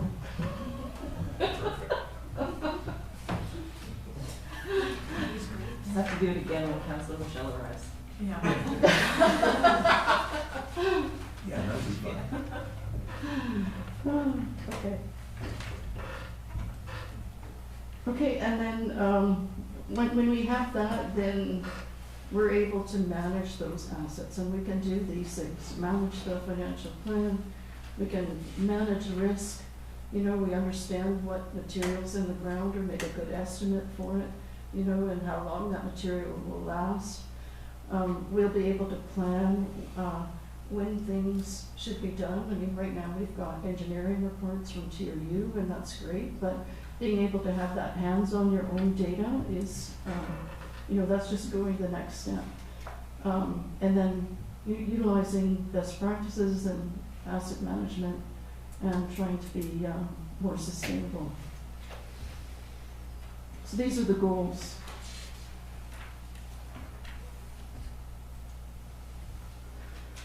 And then these are, you know, this is just a scan of what's happening out there. I mean, I'm sure you're familiar with all of this, but you know, this is also a tool to communicate with the public. And you know, we've had a lot of different pressures with climate, COVID, inflation, and because of climate, insurance rates are increasing. They're also probably going to increase for us because of the claim that we had at Black Stage, this last year. And, you know, there's interest rate pressure from all the, increase in the money supply from government programs. We have the policing costs, unknown, that we'll know more about early next year. And then even internally, right, there's some retirements of long-term employees that are upcoming, and we need to prepare for that.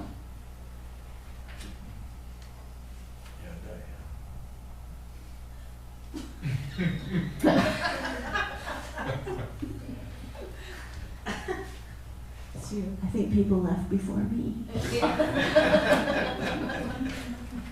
It's a wave, it's that baby boomer wave that we have to deal with.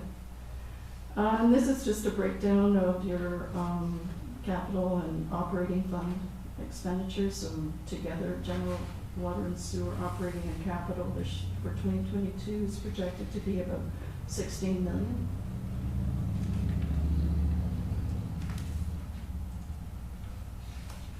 And Just a quick question through the Yeah. CFO. I'm looking at those numbers and I see that our operating and our capital are fairly balanced in all three of the sectors. Is that a good thing or a bad thing? what was the question? Well, it's when you look at sewer operating, sewer capital, virtually the same number, water capital, water operating, virtually the same number. You know, we're spending equal amounts operating as we are on capital, and I'm wondering, is that a good thing? Or Well, I don't know if it's, you know, I never looked at the numbers that way.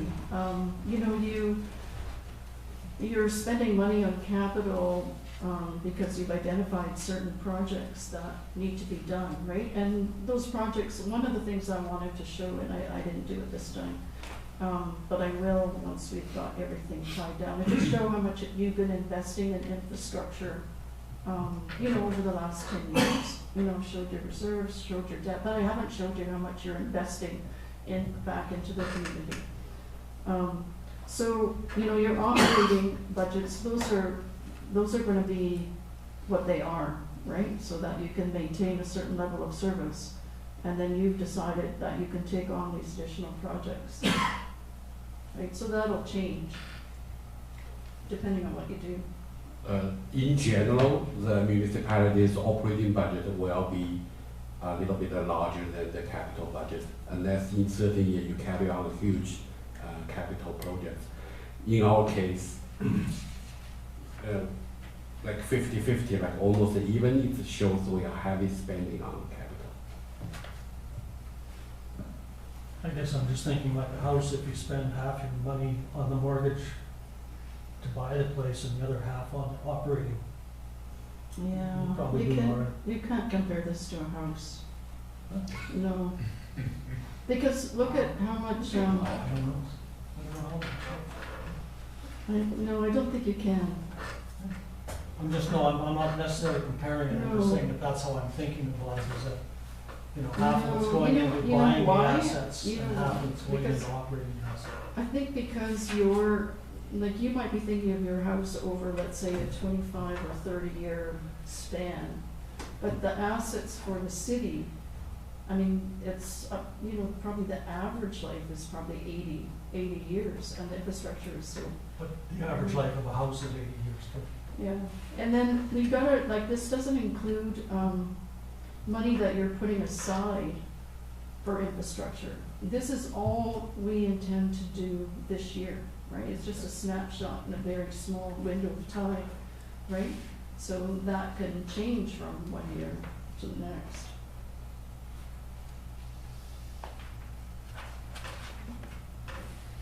No, I'd just like to say thanks for what you've presented to us so far. I think this is a big year for us, and having that information is very helpful moving forward with this year's budget, and other budgets in the future. It's a great, eyes wide open. Yeah, thank you.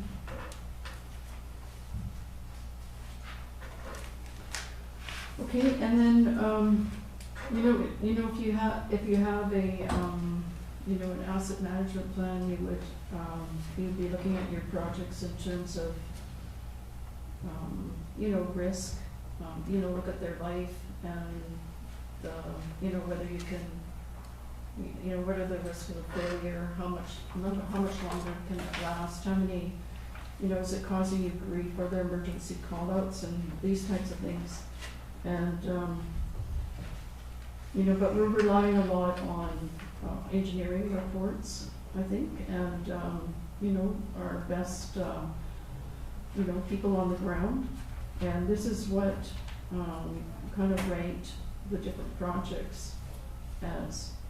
I don't think you've maybe done this before, but it is like a budget best practice recommendation to include like a ranking with your projects, just so that you can just have a way to put them in different buckets and identify whether they can be, whether they really need to happen and there's no discussion, or whether they maybe can be pushed, you know, pushed back a little bit.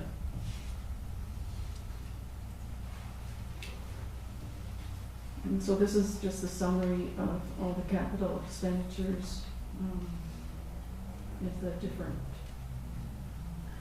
asset categories for general.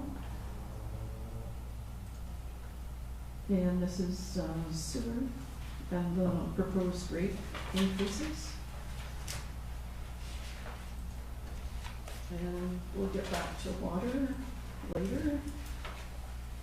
And I imagine maybe you want to look at sewer along with water later on, and then we can look at the slides too. I just thought it would be just to include a slide on what the impact to the water user is.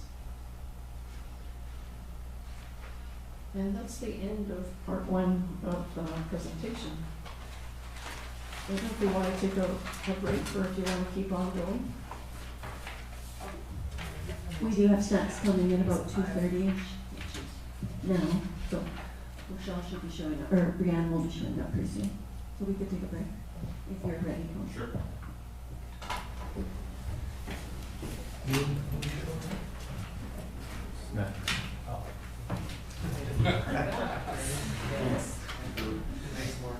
Hello, I'm happy to break now. I forgot that that machine is so loud. A little bit more.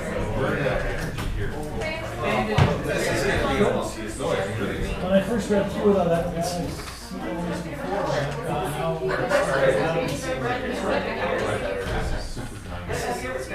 yeah. I feel like the concept of it. Well, we hold our processor. We beat around, but we never know a solution. Oh, yeah, everything we do now is huge. We said we wanted it to come back and budget. Knowing the impact, I think so. That's a great. I mean, if that's our, if we say that last year is our hard. Which is weird, if you look at 2023, it's like they found out that Franco, several other people. Million. Easy on them. And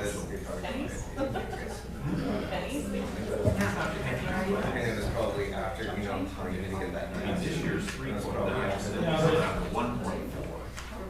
It could have cost you, it could have cost at least a full future.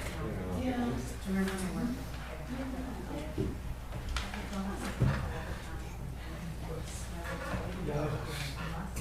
Problem you run into, for example, is like the Station Street Plaza. Grant dependent. Yep. If we get the grant, then we're kind of screwed. Well, then you have to do it, but then you have no money to do anything else. It's true. No, as much as we can.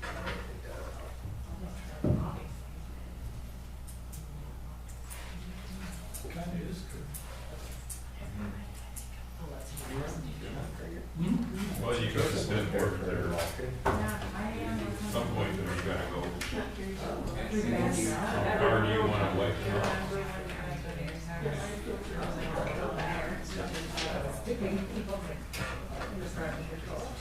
Oh, wow.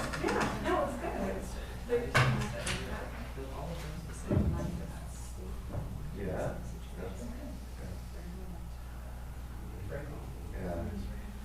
Hard to pass that. So is the 93333? Are we ready to Well, go? that's good for you. That's what Ed said. This is what it's based on. The 9 covers. Mayor Johansson, are we ready to go? Sure. Okay, so I took, the spreadsheet for the capital expenditures. And I just filtered them, I filtered out anything to do with, water. Okay, so that's not showing on the screen anymore. And I also filtered it so only 2022 or multi-years that involve 2022 are showing up on the screen. So if you're looking at your own material there, if you know, go down the 2022 column, then it'll match what I have on the screen. So our first item up is project number 4, Unit 43 service truck. And take it away, Sean.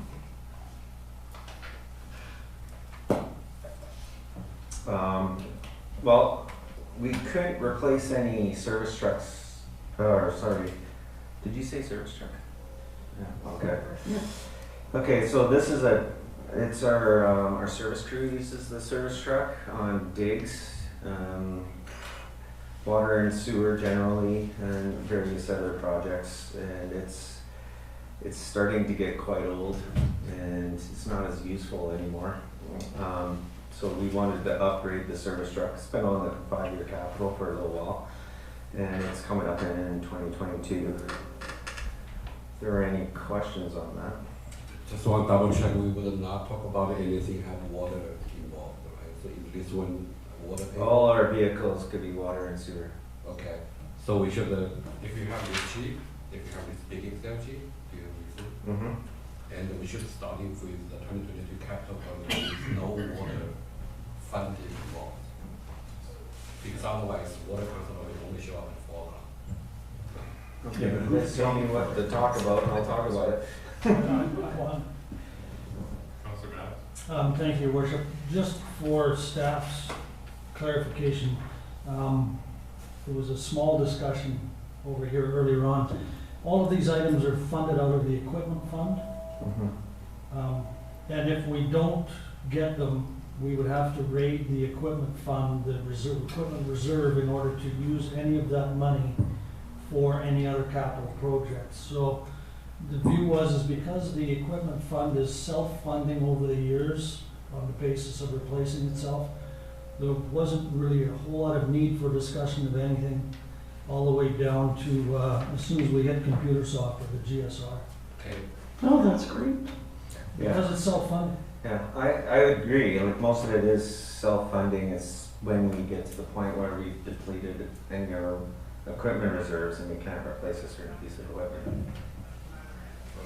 Okay, so then let's move on to project number 16. And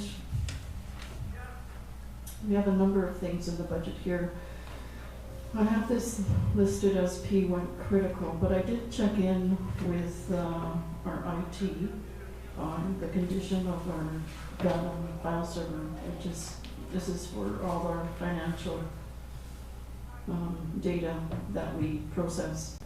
And there is not a need to replace that in 2022.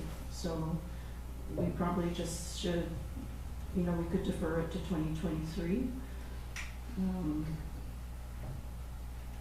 Yeah, or we could leave it in and then not necessarily use it just in case we run into issues. And these other things are pretty standard. The only thing that is out of the ordinary for this year is the cell phone upgrades. Now we have 2 cell phones that are currently losing their charge, and I put in another 2 just as a buffer, just, Murphy's Law, that those things go in bunches. And but we might have other options there as well. Thank you, Your Worship. I didn't have any questions on this other than what annual costs will we be bringing in? I noticed on the one listing it said SQL database engine license. Is that an annual fee? Like of this stuff that we're buying, was there Yeah, these are things that are ongoing. all of these items would be an annual? Yeah, they're ongoing, yeah.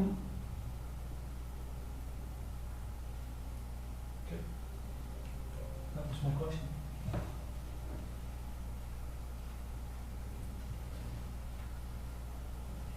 No other questions? Okay. Oh, Councilor, do you have a question?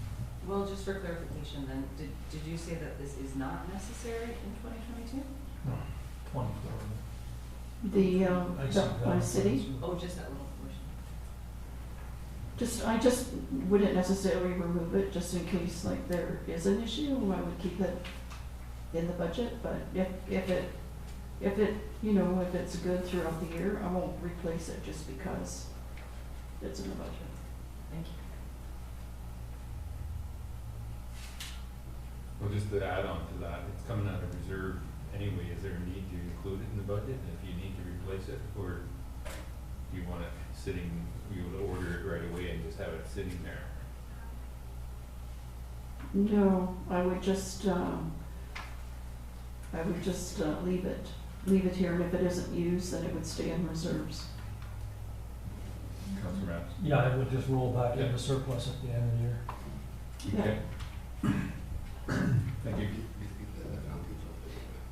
Sorry? No, it's the server, it's hardware.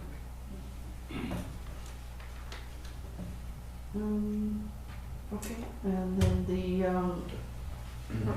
project number 17, town office electrical upgrades.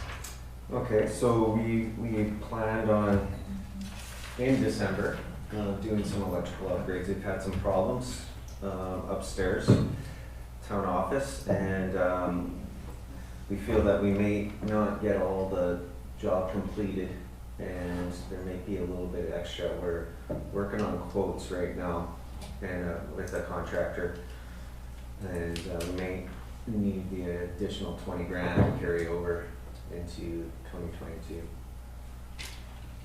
Yeah, it's already approved for this year. It's just that I don't have a hard number right now. No questions? No questions? Questions? Okay. Number 21, the CPR roof replacement. This one's been on the list for a couple of years. We did do some temporary patching on the roof, but it needs a full replacement. And of course, it's got to be the shakes again, which are more expensive, and because of the heritage and going with the original looks. So that one it's not fully critical. It could move it out a year, but it should be done in the next couple of years for sure. So you could put that in your back pocket if you need to, or the next one, or are there any questions on that one? Next one is the solar panels. I mean, we've sat here at the council before and talked about some green initiatives, and we did do something at the fire hall, which is actually it's saving a little bit of money for sure on the electrical portion and on consumption. So this one was more of a feel-good project that could offset some of the electrical power usages that at the Public Works building, but if council doesn't, and of course we'd look for grants on that one. That would be grant dependent. It is grant dependent. I believe so. I mean, for solar, it makes sense to get grants for solar. I think we've had this conversation before. Councilor Mattis has even brought that up. And when you do the math, right? A 30-year ROI. But I was surprised, and I believe like from the fire hall, I had some information about the solar panels there and how much it's saving. It was better than I thought it was going to be. So. You know, the energy use is way down. Councilor Matts, do you have a question? Thank you, Your Worship. If we leave this in the budget as it is it would stay with or without grants and get done to the tune of $60,000. With or without grants, the grants would certainly help. I myself would like to see a more detailed report on what the difference is and what we have, what has occurred, what the capital costs were, and what the return on at the fire hall has turned into. Get a proper report before I would support this. My preference is, once again, I would love to do it, but it's, the payback is, at this point, is, to me, without that report, is unknown. It's too long. We have other priorities. It's a really nice thing to do, but there's, if we do this, it means we have to give up something else. And some of the other things that we will have to give up, I would choose over this. So for myself, I would ask, or I would put out that we move it into next year, once again. Councilor Grace? Thank you, Your Worship. I'd be fine with leaving it this year if the funding source was grants, so if it's conditional on grants, then it would be, all right. I mean, as long as, I mean, I suppose that if we also condition on the percentage of the grant, but I don't know what these grants usually are as far as a percentage, if it's, 75% or 50%, or do you know what it was for the fire hall, John? Fire hall, we didn't get a grant for that one. Okay. I remember correctly. We just wanted to do something Yeah. that was a kind of a green initiative. We've tried for solar on several different projects, larger and smaller. We haven't been successful, so but hopefully, I mean, we could. What I could do is, if we did find something, then I'll come to council with a report at that time. I can decide, because our portion may be only $20,000, and we could fit it in at that time. Or Could always amend the budget at that point. Mm-hmm. Yeah, that's works for me. And just so council knows, like when I go back to the fire hall, since its inception, it saved the fire hall building about $4,000 in electrical power. That's just over a year of use. What was the installation cost, do you remember? It was in the 50s, I believe, low 50s. So that's more like a 12-year ROI than 30. It's lower than what I thought it may originally be closer to 20-year or 17-year, but it's turning out to be lower. I just haven't crunched all the numbers yet. Yeah, it depending on when it's grants, right? We are going to looking at the federal government or province government have solar grants coming out. Some of the grants have like 50-50 or those kind of things. And another thing is actually depending the investment return is depending carbon tax. Because the solar power is green power will not have carbon tax in it. So if the federal government aggressively increase carbon tax, it will shorten the investment return. But we can take this off for now, and if we apply some grant, then we do a business case back to council. Mm-hmm. Councilor Schwartz? Thank you. Yeah, I think, getting grants would be the way to go, but I don't know about taking it off, maybe just pushing it back 1 year so it's still on the radar. We don't want to lose it completely, but I'd be in favor of pushing it back 1 year and then letting staff look for grants, and if they can find something for this year, then bring it back and we'll go ahead. Councilor Madison? On that basis, Your Worship, I would make the motion that Project 22 solar panels Public Works building be moved to 2023. Sure, I'll second that. Moved in second. Any further discussion? Call the question. Those in favor? Opposed? Motion carried. Okay, the next one that I see, flagpoles at Town Hall. There was a request from a council member to Kathy, our previous CAO, about putting in an extra flagpole, respacing them. May have to replace the flagpole so they're all the same. And we quickly crunched the numbers and looked into it a bit, and the labor and involved, it would cost about $6,500. And I believe the request was so we could get an OIB or Okanagan Nations flag or something like that. Yeah, that's exactly what it's for, and we've talked about it as a council a couple of times now, and last year when it came up just after budget,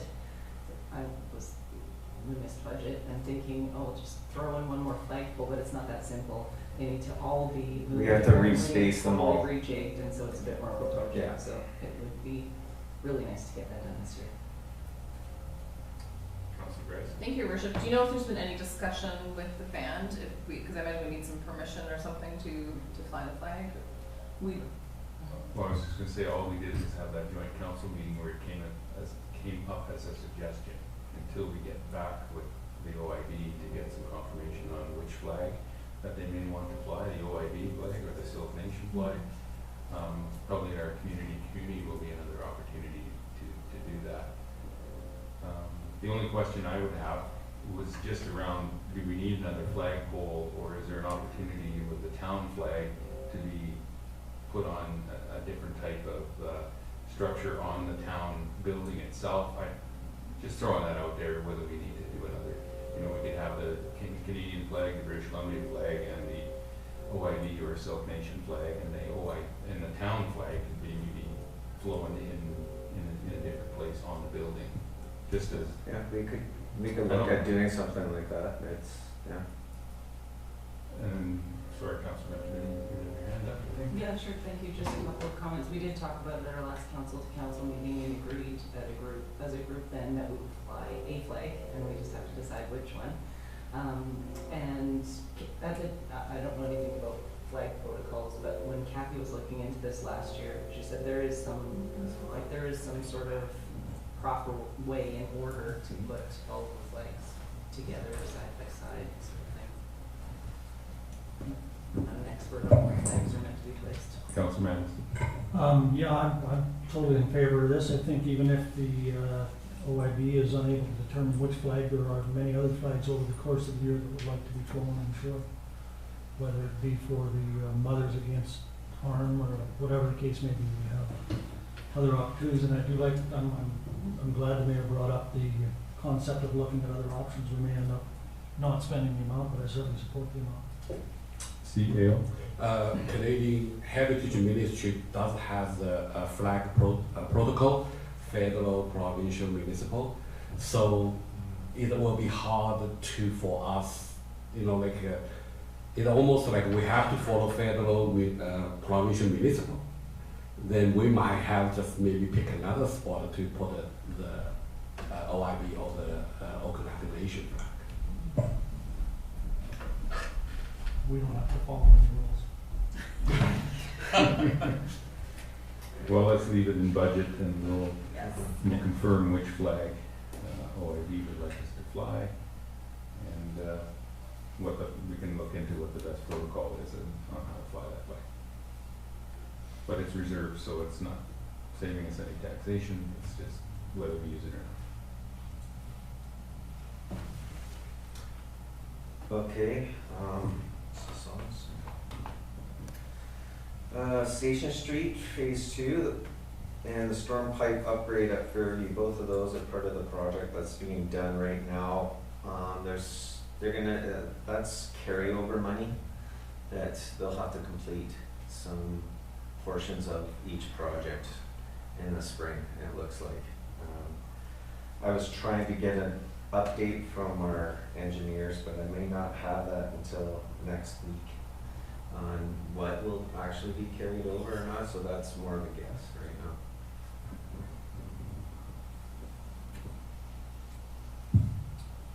Councilor Mattis? Thank you. Just clarification on when you say carried over, does that create part of our 700,000 plus projected surplus and then flow into reserves and then come back out again? Or is this not part of that surplus? Yeah, the transfers are shown below, right? They're at the bottom of the bylaw, right? So that surplus is, see if there's surplus from the operating, I flow it into accumulated surplus, which right now you have no accumulated surplus, but it flows into general surplus reserves. So when I say general surplus reserves here, I'm including anything from the, that you actually have in general surplus reserves and anything that would come forward from 2021. Come forward as in capital projects? Yeah, like the carryover, the surplus that carries over, because if you Okay. didn't complete that project in 2021, it creates a surplus. It'll flow through to accumulated surplus on the financial statements. And then the way that historically it's been done here is all the accumulated surplus that you have for the year is funneled into all these different reserves, Yeah. right? No, I understand, I just wanted Okay. to clarify whether it was part of that surplus that we're showing, or whether it's separate from, but it's part of the it's 700. it's separate. It's separate from the 700? You're really gonna nail me on that 700. You think? Steve's gonna be trying to know what that 700 is. That 700, 713, I think it was. yeah, you know, like there's, of that 700, 121 is sewer, about 512 is water, and the remaining is general. I understand, but is this Yeah. 100,000 part of that 700,000? Like, No, because that's, you're looking at, because that 700 It's is strictly operational? is operational, that's Okay. right. Okay, just wanted that clarification, whether it was strictly operational or all surplus. Yeah, it's tricky, right, because, and you know how I like to show it, how I like to show that bylaw. This isn't the preferred way for me to show the bylaw, okay? I like to show the bylaw where we show all the revenues from operating, and then we show the transfers in, so that we have a total revenue amount by reserve, okay? And then the expenses, you show all the expenses and all the transfers to the reserves that you're gonna make. And also a line for accumulated surplus. And then the revenues, the total revenues equal the total expenses. And to me, in my mind, that makes a lot more sense when you present something. I'm using, spreadsheets that have been created already, and it's presented in a certain form. And I don't have time to change it to the way that I want to, so there's a lot of, following the mouse around the maze, okay? So I can't really say yes or no, but I'm just like, ask you to be a little bit lenient with me. And not hold me to which Well, one no, it I'm is. just trying to understand when we say carry forward, is that a carry forward within capital, or is that a carry forward that has, because we didn't spend it in capital, it ends up back into our surplus? Yes, So it it followed the spinning and it ended up over there. goes back into surplus? Yeah, that's right. Back up. And then, well, Kind of like a pinball machine, it hit Well, all those. so when they call it carry forward, it's not really a carry forward, it's a new expense, because the old money has gone back into the bank account, so to I speak. don't know, depends how you look at it. You're already budgeted for it, right? And that's what, that's what your surplus is for, is to be able to finish off those projects that you started. I understand that. Yeah. I guess what I'm saying is if you've already budgeted for it and you haven't spent it, then it doesn't go into your surplus. It goes into another yet to be spent account. The surplus is what you've actually saved through operations, or that money that you're not ever going to spend. That's your surplus. If this is going to be spent, it's not really surplus. Yeah, I think we just have some accounting terms, right? You can looking at the deferred expense, basically.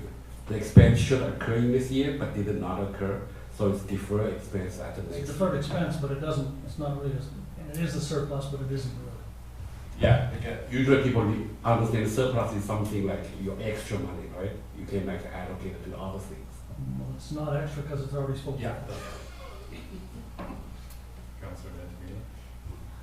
Thank you. I think we've talked about this sort of stuff before, and it would be nice if there was some way or some indication for us to know that this is pre-approved and it was already budgeted and we didn't spend the funds before, and we're just finishing and spending them this year.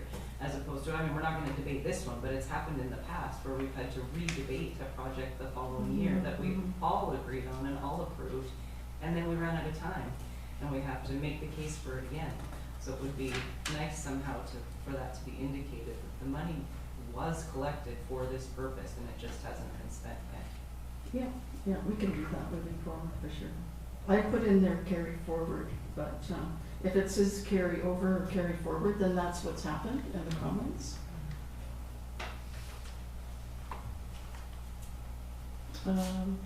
Okay, so moving on, Brent? Yeah. Okay, so Packing House Lane, council asked us to finish off the design. It's almost complete. And we'll be able to tender that out this winter. And we'll see what we get back for that.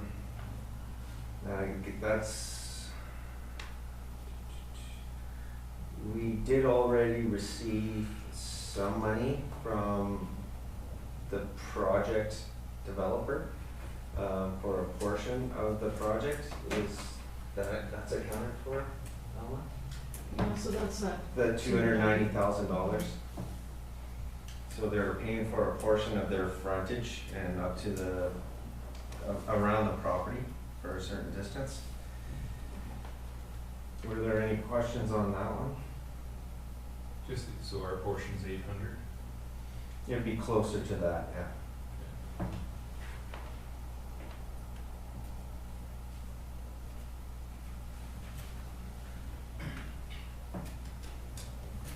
Moving on, or do I? Yeah, okay.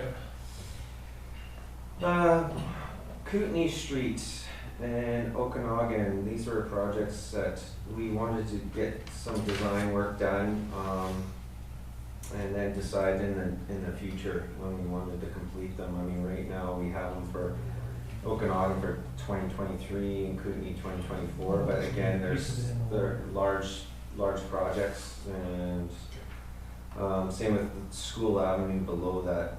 It would be nice to have these designs done at least, and then we can incorporate. Yeah, and sorry, yeah, they're tied to water and sewer too, so we would probably have to get the water councillors involved as well. That, when we discuss the water budget at 4 o'clock, that piece will come forward then. Right now, we're only discussing our piece, not the water piece. Yeah. I think we're on 41. We should be on 41. 41? Yeah. No, we can continue, because there's another line in water which will be discussed later.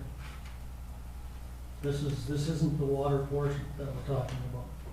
We're just talking about the general. Just talking about the general. The water engineering will be paid for it in the water discussion. My only question here was, I noticed that the engineering for Okanagan School, that sort of thing, are done the year prior, where Kootenai Street we're doing it 2 years prior. It's just, I mean, again, any of these projects can move in the future when we decide.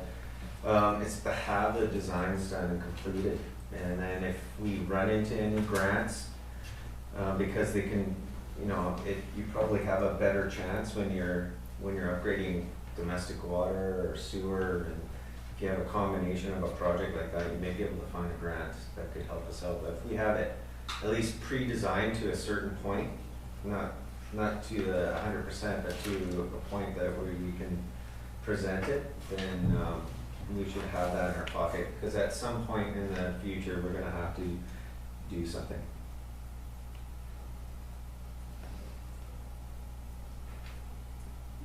Are you suggesting it would be more beneficial, or will it make a lot of difference whether we do that 51,000 this year or next year, closer to the actual project?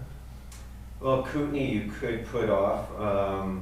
We had Okanagan School as next year, if we can continue with that. So you could put the design off for Kootenai to 2023. 23? Yeah, because the project's in 24.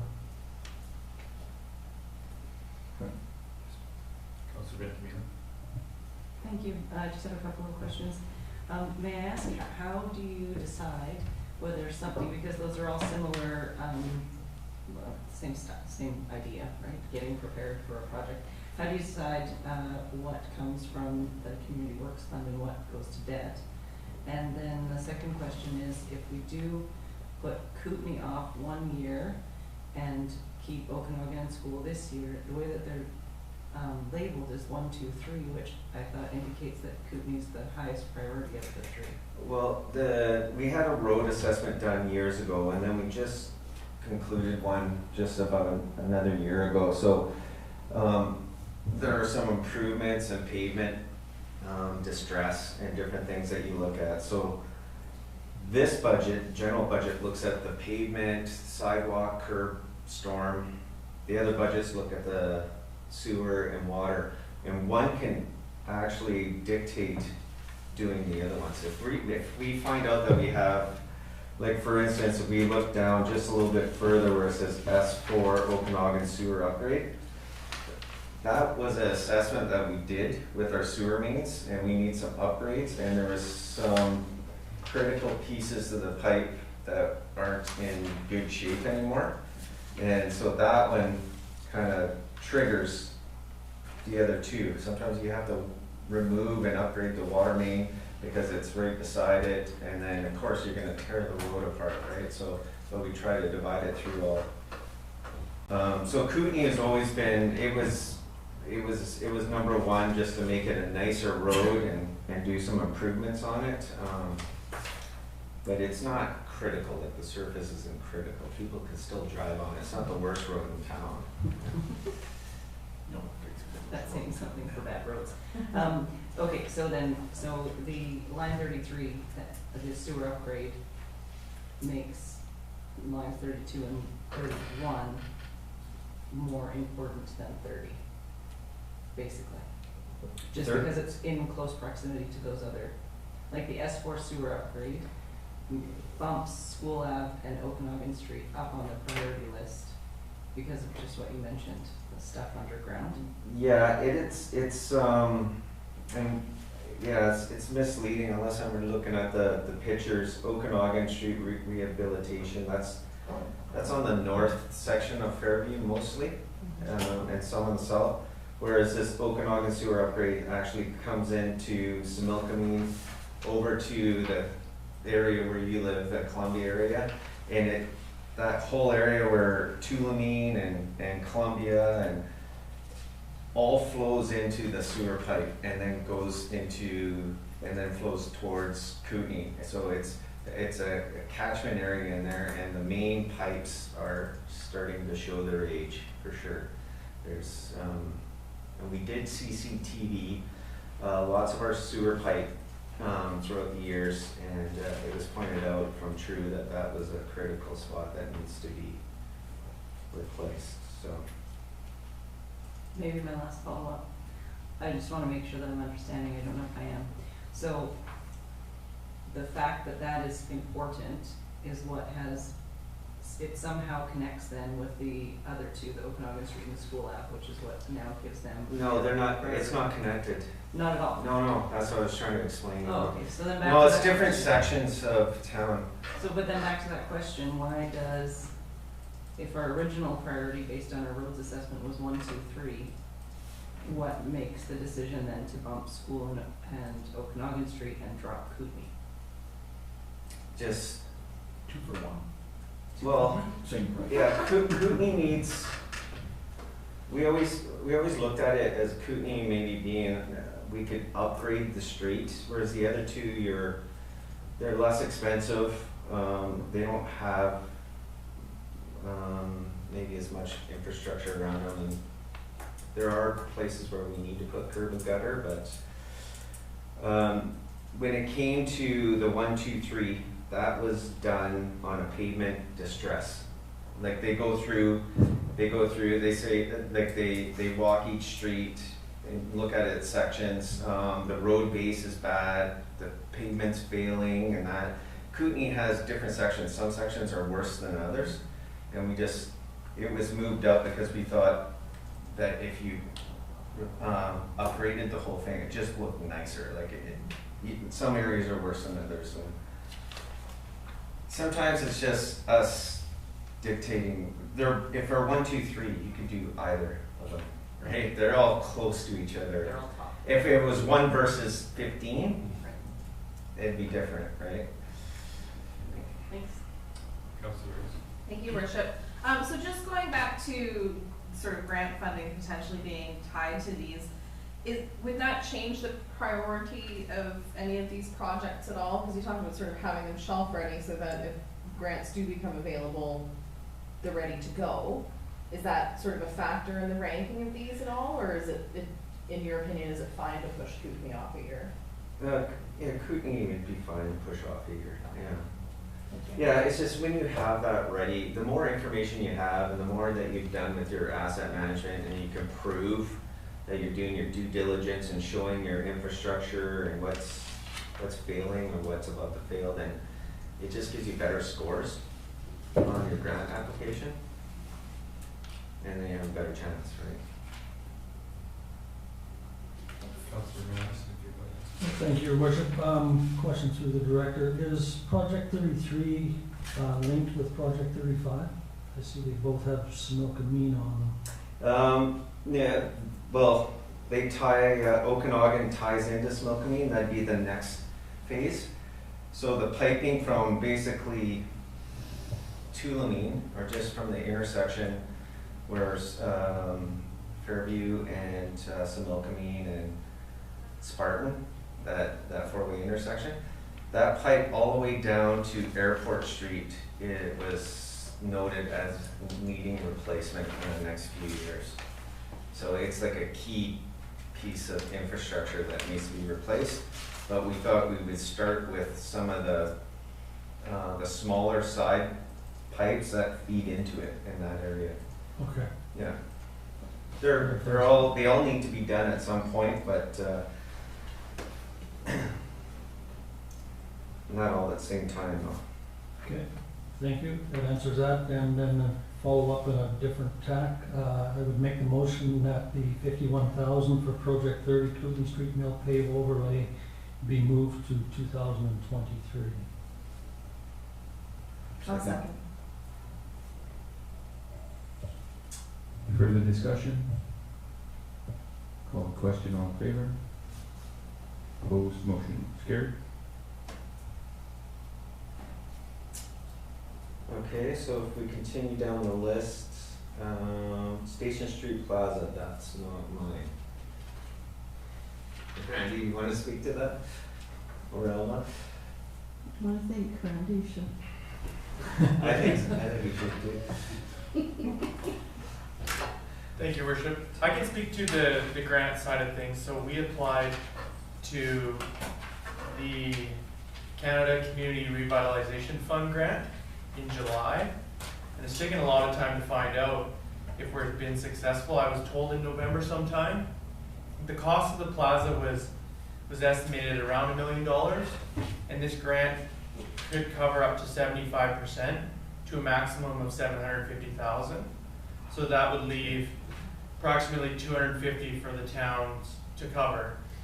So $300,000 has been put in the budget just to cover if those costs increase. That's basically it. Thanks. So that 1 million should actually read 300. Yeah. Well, 1 million with the contribution of 750 from. But our budget is 300. Mhm. That's what it says. Town portion 300. No, I'm looking at the 2022 column where it says. Yeah, I showed the gross amount, not the net, okay, when budgeting, right? So if we have a potential grant, in this case, for $700,000, then I would put $700,000 in the revenue section, so that, and then this as a capital item, and so that those costs are reflected correctly. I don't net them out, and then if for some reason it falls through, then those things just don't happen, right? But is there anything in our bylaw or in the budgeting or something that shows that it only happens if we get the grant? Our note here, grant dependent. So if that would not go through, it would go back to council for a decision, right? Just just like any other project. Thank you. Yeah. Just a couple questions on Okanagan Street and School Avenue. In 2023, are you anticipating those to be funded out of reserve? Okanagan. What's CWF? 31, That's 32. gas tax. 31? 31 and 32, so that, I'm assuming the consulting fees are being funded out of Community Works Fund for 2022, but in 2023, that's almost $1 million, it is over $1 million. I'm just wondering if that's, what I'm trying to get at, and my concern is, what is our reserve at? And we see $1 million, a little over $1 million in 2023, Yeah. if that's reserve. And then I see in 2024, we've got 6 projects that are now funded out of debt. Yeah, so. Just trying to wrap my head No, around and that's how why, much of and a that's hole we're getting why, ourselves yeah, in here. and that's why I would prefer to show what's coming out of reserves, like a separate line, so you can see exactly, and what's going in, and also give you a reserve schedule that shows you what those balances are over 5 years. I just couldn't do it with this because we've got a little bit of cleanup to do. With that, yeah. so So for that- me, to Mhm. vote in favor of this capital plan, I'm gonna need to see that. I agree. Yeah. Okay. Councilor Mann? Just to follow up on that, though, we're only voting in favor of this year's capital plan, not next year. So that would come up next year, would it not?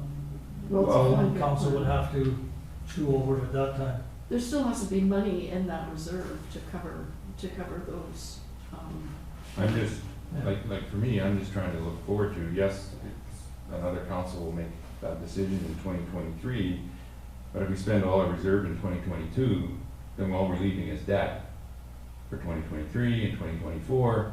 Maybe we really need to look a little harder here about what we're spending and maybe save some of that reserve, or are we committing to wiping out a reserve in 2022 and leaving debt the only way to fund capital programs in the future? And so that's where I need that yeah, information. exactly, and I believe that 100% that that's what I need to show you. Now, another part of this is, the Community Works Fund. That agreement is coming to an end in 2024.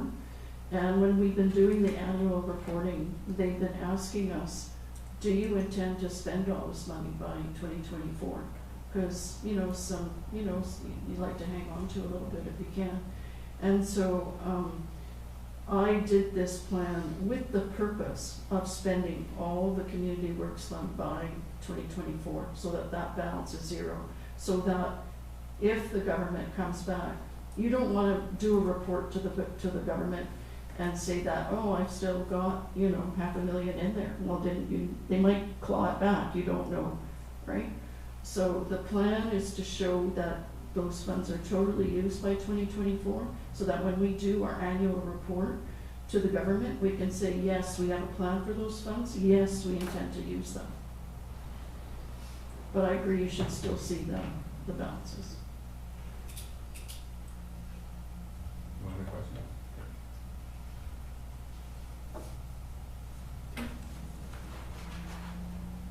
So we have 43. Mountain View Drive, there's a development happening on Lakeside, which they're subdividing a lot off of Mountain View, and it's those newer lots right before Game Court that we just had 4 of them built a few years ago. And they're gonna carry on the design with curb, storm, lighting, and then we just have a short section where on Mountain View, it's actually a narrow piece of road. It's somewhat narrower there, and we would carry the design further, and we can work with the developer and share the contractor and split costs. And that cost would be estimated at $92,000 to complete. So it'd be just carrying over for another property to Ganame Court, curb gutter, storm, lighting, and trees. finishing that project on Mountain View's long overdue. Yeah, it's sort of a narrow spot there, that pavement, just around that one property. It's a weird design. It's been like that forever. Is there opportunity to purchase the property that we need there, or was it just, that's not ours? It's road It is road dedicated, dedicated? yeah. We Okay. unfortunately gotta take out a tree that the Yeah. property owner has on that, so we'll work with them on that, but we'll probably plant another or two. Councillor Benjamin. So to confirm, sorry, we got sidetracked here when we realized the clock was wrong. We are widening the road onto the corner of Yeah, portion that we yeah. talked about forever. To carry the sidewalk and everything right to Gammy, and there'd be lighting as well. Yeah. More pavement width. Okay, so moving on to sewer. Project number 67.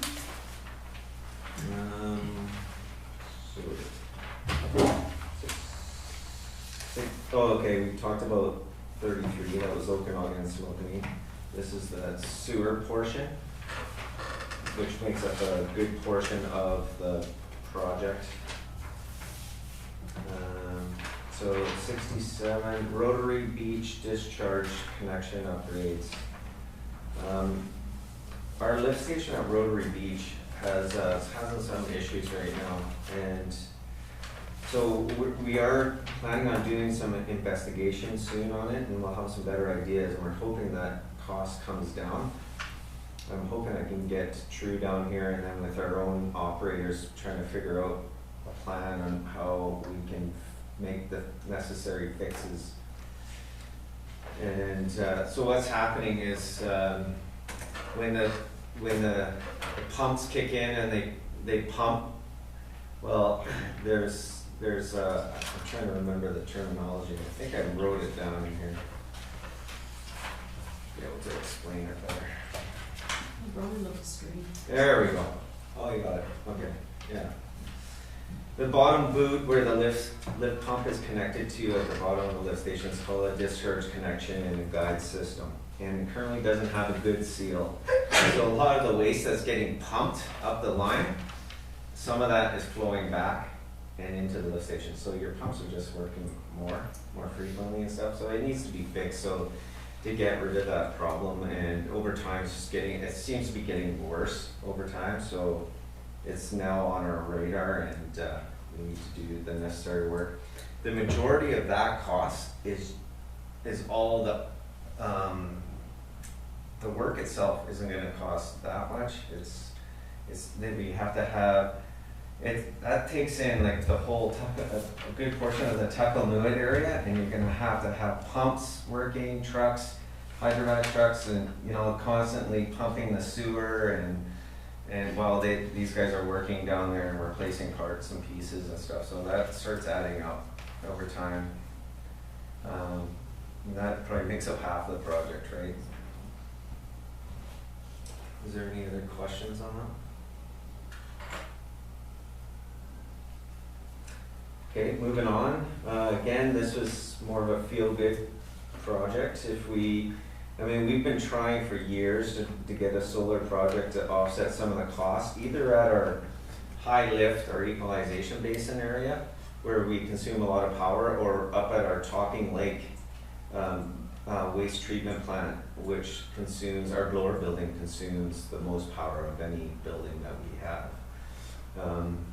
Those blowers are working 24/7, and they're blowing oxygen into our treatment ponds, right, aeration cells. So again, that's just something that we could look at. Could be grant dependent again, and if we want to look at it this year or next year, then it's not critical. It just offsets electrical.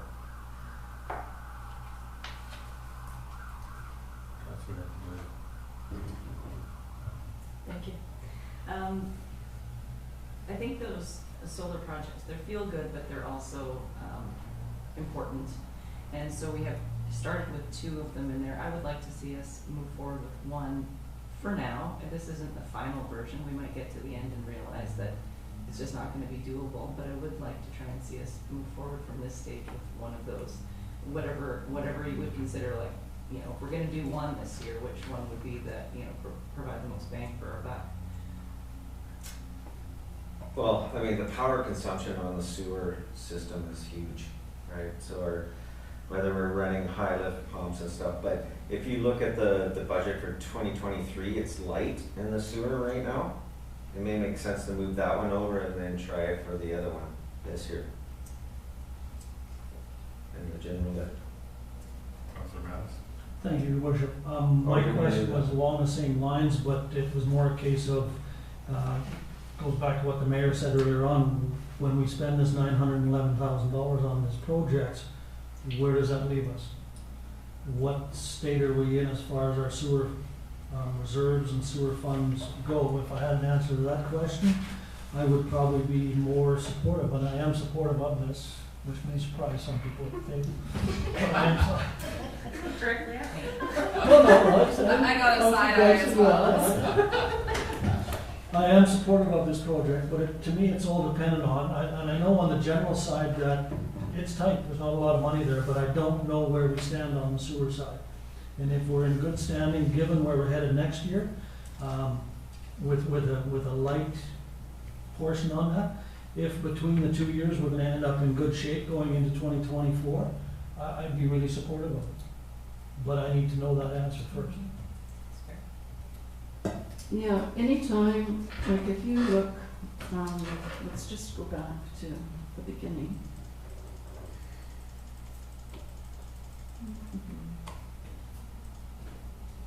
Okay, so I agree. I would wish I could have shown you like them going in and out, but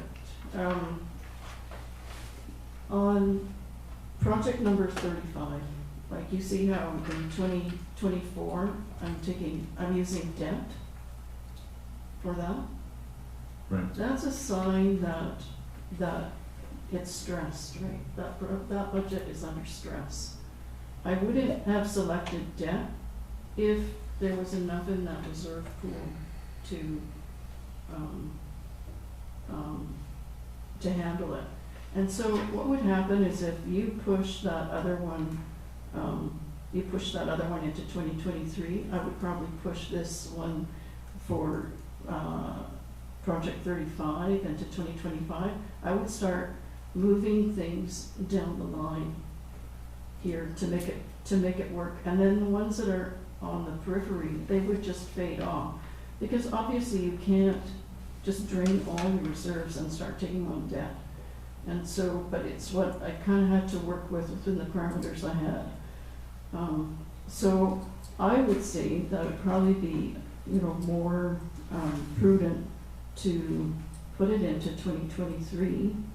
Try to actively look for a grant this year because for 2020, push it into 2023, look for a grant in 2022. You have time to implement a project. It's not like you have to get it done in the same year. Mm-hmm. And then we push those other things a little further into the future, right? I understand what you're saying, but Yeah. for me, you've shown everything is debt, so that would have to say to me that if we can't afford $15,000 in 2024 without debt, then that reserve is fully tapped. Yeah, it needs time to recover, just like your wells, right? It has to No, recharge. I understand that, but Yeah. is that how I'm reading this? That there's You're reading that correctly. There's not a dime in there. No, and this is like, and the reason it's like this is because I was working off your previous financial plan, okay, with all these projects on there. And it's really showing just a lot of moving things to debt. And I'm not making it up. Like you look at you look at the bylaw from last year and how much debt you've got sitting there in all those columns in the future. And this is the same story, right? So, I would suggest moving. I think it's an aggressive plan. I think we just have to, but I didn't want to do it without talking to you about it, right? Every council's had, and this council has become very adept at it as well, as moving things out into the future, and that's just the nature of what we have to do, unfortunately. So it's not a surprise to us. We've done this every year. Yeah, and I think like when you start if you start, getting the information into a GIS database, okay, when you start getting some data back, some statistics, like on the age and and condition and risk and, call outs, and if you had some more of that tangible information along with this, it would help a lot. Like, and there are some projects like, here it's probably different again too, but, some pipe that's in the ground for 50 years looks really good, and some other pipe that's in the ground for 50 years has to be torn out. Like, a lot depends on where it is, like or roads, or all of those things are so. And when they open up the ground to fix something, you want to be there to take pictures and link it to your GIS and say, oh, this is what it's doing in the ground. This is why we're having trouble. Like you took a great picture there on Station Street of that elbow, all corroded. Like, we have a picture of that because I told them, take pictures for our grant because we're using some of the Community Works Fund. Take pictures so we can see what it's like. Well, I just wanted that for the grant, but you can attach those pictures to your GIS system, and then you have an idea of how that, the next person who wants to do a project in 20, 30 years, and none of us are here anymore, they have a picture from 2021. Okay, that's what's happening down there. This is how it's reacting. Like, and that's why you need the GIS, because we can't use our brains anymore. There's too much, well, we should, but there's too much data. Like, you know what I mean? Like, there's so much data, and we want to have more continuity, and this is why there's this infrastructure crisis across Canada, right? Is now all of a sudden we have the tools and the technology to accumulate all this information. So, it'll just be refined, and it's okay to push things down a little bit, as long as down the road a little bit, as long as we're working progressively towards a more robust asset management plan, right? I was just gonna add to that too, and it also depends on how the pipe was installed, if they installed it to a good standard back in the day too, and I wanted to talk to our consultants in 2022 and go over our useful life of the pipe, because a lot of the useful pipe, they just give you a number, and they'll say asbestos cement pipe, AC pipe, is a 5th year useful life. Well, we're finding that a lot of that pipe is a lot longer than 50 years. If we had to replace all the 50-year-old AC pipe, we're already behind the 8 ball by millions of dollars. But in a lot of places where we dig it up, it's still in good shape. Right? It's just we've had a problem there for some other reasons, or a bad installation or something. Here's that picture on Station Street. So is that a good installation or a bad installation? Installation, it looks like the pipe's deflected a little bit off the elbow. It's not the best.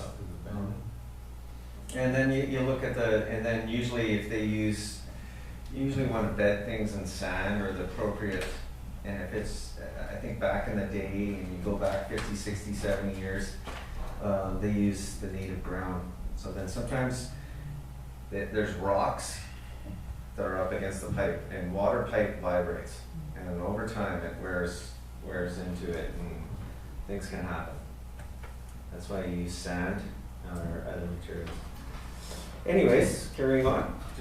I got a couple comments. Oh, okay, sure. I just wanted to say, if we're talking about moving the photovoltaic system up to 2023, I think I'm in favor of that. I think any type of those projects around electricity, we really need to have a business case associated with it, because that is really the only benefit to the town of doing it, is that we're saving money. When it comes to greenhouse gases, it does absolutely nothing. Doesn't change our carbon footprint, doesn't reduce our carbon tax. It's really an economic thing. It feels good, but it achieves very little at the end of the day. It would be better if we spent some time and effort to identify GHG reduction projects, as opposed to just reducing electricity. So I really think we need a business case, which means we need grants, absolutely, for that. And the other one I just wanted to mention was the Kootenai Street sewer upgrades. If we move the consulting fees for the mill pay overlay to 2023, should we not only do that with the sewer upgrade, or is that the same? Same thing. Yeah, Cleveland? Yeah, sorry, yeah, it is, yeah. Should move to 2023, yeah. We've already discussed I have that. a question. Councilor Mann? Through the CFO, based on what we said regarding the sewer reserves and how they're going to be tapped by 2024, any indication what, like we're planning on a 4% increase for sewer next year? What does 1% put in the bank? Any idea? Yeah, just 1 second.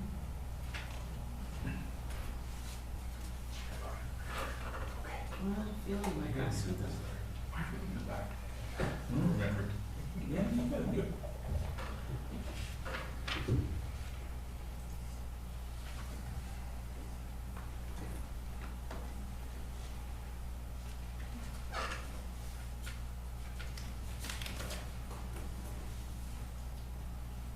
Okay, so 1%, 2022 here. 1% across the board, so it's about 130,000. That's 1%. 13,000. 13,000. 13,000. 13. Yeah, I was just wondering, again, looking Councilor how we build the Schwarzenberger. bank account. Yeah, thank you, Your Worship. Yeah, obviously, I think going forward, we definitely need to see what the current sewer reserves are. But I don't think we can say that we're wiping out the reserves by 2024 just because we're using $15,000 in Project 70, because possibly the reason for that is because there's 300,000 in 2025. So it's all debt. The whole project is debt. And then the major piece of that doesn't happen until 2025, along with the two projects above it. So, I don't know that we're wiping the whole reserve out in 2024. And additionally, 2023 is a very light year, and hopefully we'd be able to build some more back into reserves in that year for the sewer. Good point.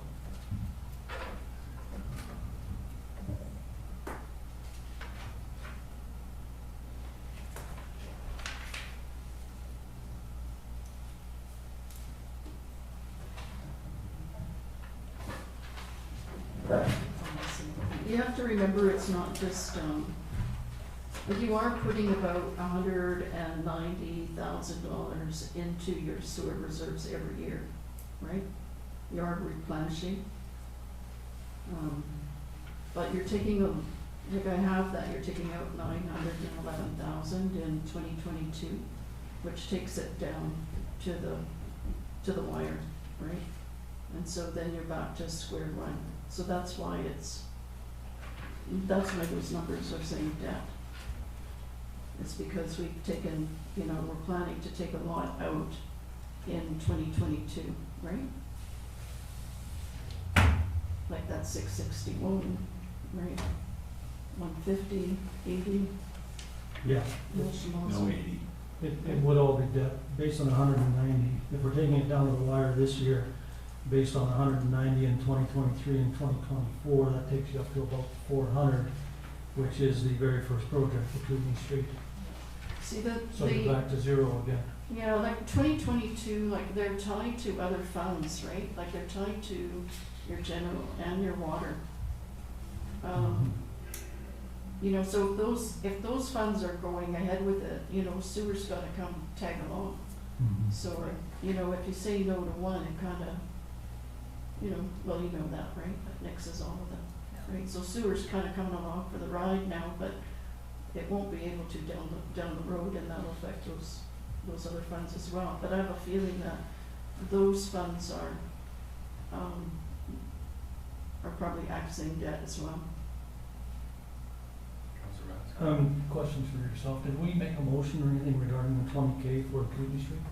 No, we haven't made a motion in any item in the sewer capital. Well, I'll throw it on the floor then, that I would move that staff move the 20,000 from Project 30 Kootenai Street sewer upgrades and the 80,000 from the Project 68 50 kilowatt photovoltaic system to 2023. Second. Any further discussion? Call the question, those in favor? Opposed, motion is carried. I think that takes us through everything. Ready to talk about water, but we did have one item. We wanted to talk about securing our debt. Maybe the CFO can give us just a little overview so Councilor Michelle can get up to speed with that Save this conversation. for you. Just texting farms, you guys. Oh, he said 4:15.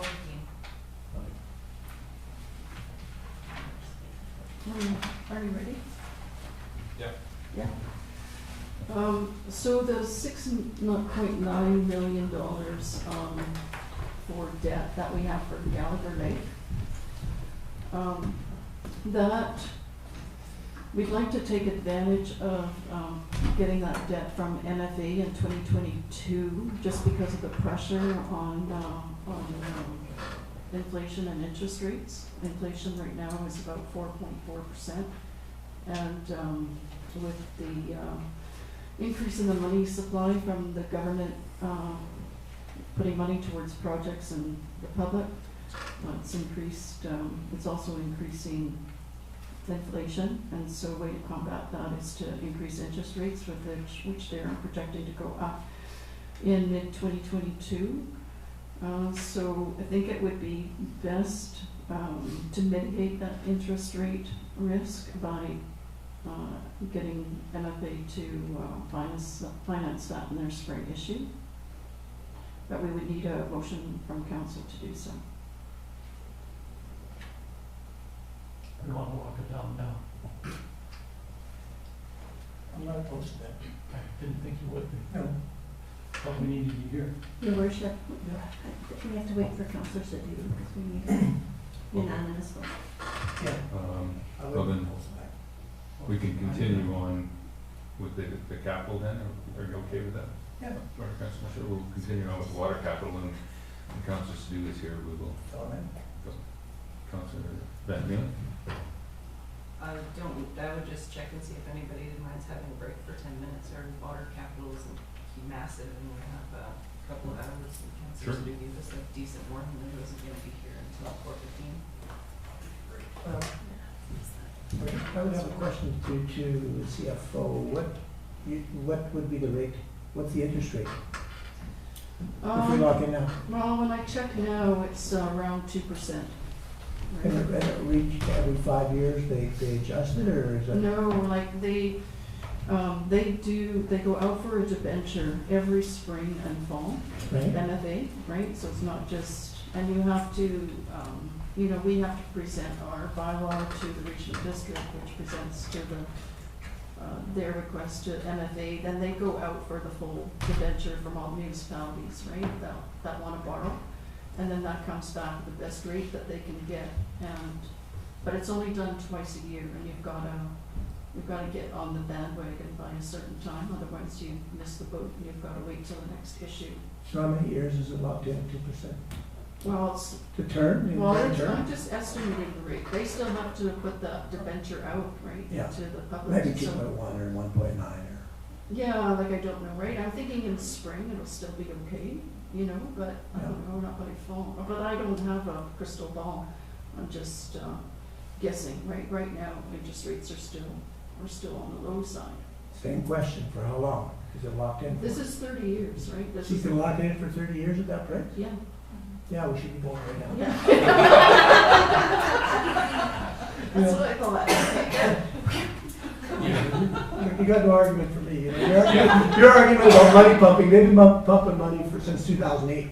Didn't start now with COVID. This just went over the top. They've been QEing and whatever else they've been doing for a long time. And now the chickens are coming home to roost. And inflation isn't transitory like Mr. Powell says. We see it in our own business, increases of 30%. Yeah, You know, and that's gonna go to the consumer. yeah. That's gonna filter back to the consumer. You know, this inflation isn't transitory. It might slow down a little bit early next year because there might be a slowdown in the economy or whatever. But the commodity inflation isn't going away because all these idiotic policies that they've done and closing everything, now it's all going to roost. Yeah. Yeah.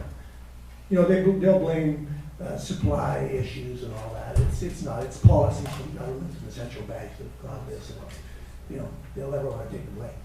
Obviously. You know, there's a few moving parts, right? Inflation, interest rates, exchange rates. Supply is Fiscal an policy. issue on a lot of things. Yeah, that's the supply issue is there because of the policies that they did. And now companies have to lay off people and can't work. Well, a lot of the supply, a lot of it outside the country, we're finding is it's the same in most countries right now. Yeah, Where your supplies are coming from. anyway, yeah, you've got no argument for me. You'll have an argument for me a little later on as to how much the increase is gonna be up front. I'm gonna wanna spread that out. There's no way we can do a 10%. And don't give me numbers. You know, staff love to say it's only a cup of coffee. But it's a cup of coffee on top of a swimming pool, you know, so. Nobody else is tall enough. I don't go for that anymore. I'm just warning you. You don't like that? No, I don't like those analogies. Well, it's only $10. But it's on top of already a giant bill that people have a hard time paying. You know, Will you keep working if I You should Yeah, use a little. I'm all about smoothing it out. yeah, no, we're gonna be smoothing that out. We'll make a big leap. Yeah. It's no. Very warm.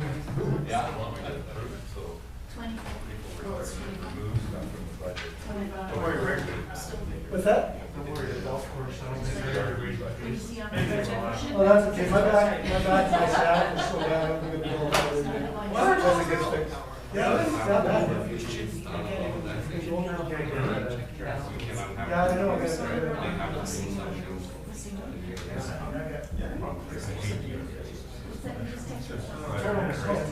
Yeah, there's some Well, should we see the line move up? At the end of the day, we all know what Feeling pretty good. unless somebody's just smoking. So I'm kinda hoping that goes away or my golfing days are over. And that would suck because I enjoy it. Yeah. Yeah.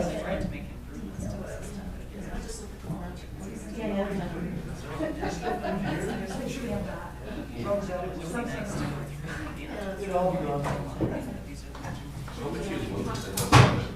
You know, to me, they could have a, can have a little fee from the corporation. And if we want, we'll buy services from the corporation. That's it. Nobody tells us we cannot do it. Run it by everybody else. We just buy services. They have good case, they can sell. Whoever.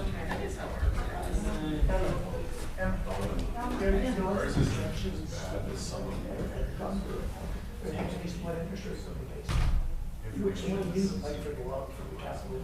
Like, like liability services. That's all for, no, I'm talking about. Debt payments. No, that's all actual. Assessing the faulty water system, Which you could project. how they were brewing the uranium. No, I thought was those- interesting. it's not like it's not like looking at like Yeah, this. we'll make it. Water wells. No, Can we, just tell me that. can we just put in a system to Well, no, because I- uranium and put it back in Well, I have two storage? ones, got I have two on deck, You're I got getting this $3 one. million to drill a well. And what interest rates $100,000 would you be using? The interest rates in the middle of the stuff. Let's say 100,000 is stuck is another really, okay, do it. Don't you take it on? Still cheap. Still cheap. But 6.9, that's 6.9, I'm estimating Well, it is that a at thing 2%. So they wanted to assess it and they should, they Okay, have but a bunch of that's stuff in there uncommitted. when the questions start. So I don't know that yet, that's not included in this. This is only committed, Committed to. committed. And so that's to where it the gets frustrating when, number one, The other I saw it, went to Yeah. your That's, meeting with. that can change at any time, we can push Jennifer that. mentioned it about it, and you get into the budget. So meeting. should do that, and what I explained to the other councillors was, I'm basing, I'm kind of using the same financial plan that we had last year, and it's a very aggressive capital approach. And the only way that you can finance all of those is from debt, because the reserves are going down, right? So we, because this is just a draft, and I want to present it this way, to show why are we pushing those capital projects more into the future, right? So that you can kind of level off your, like, enough draining reserves to that extent.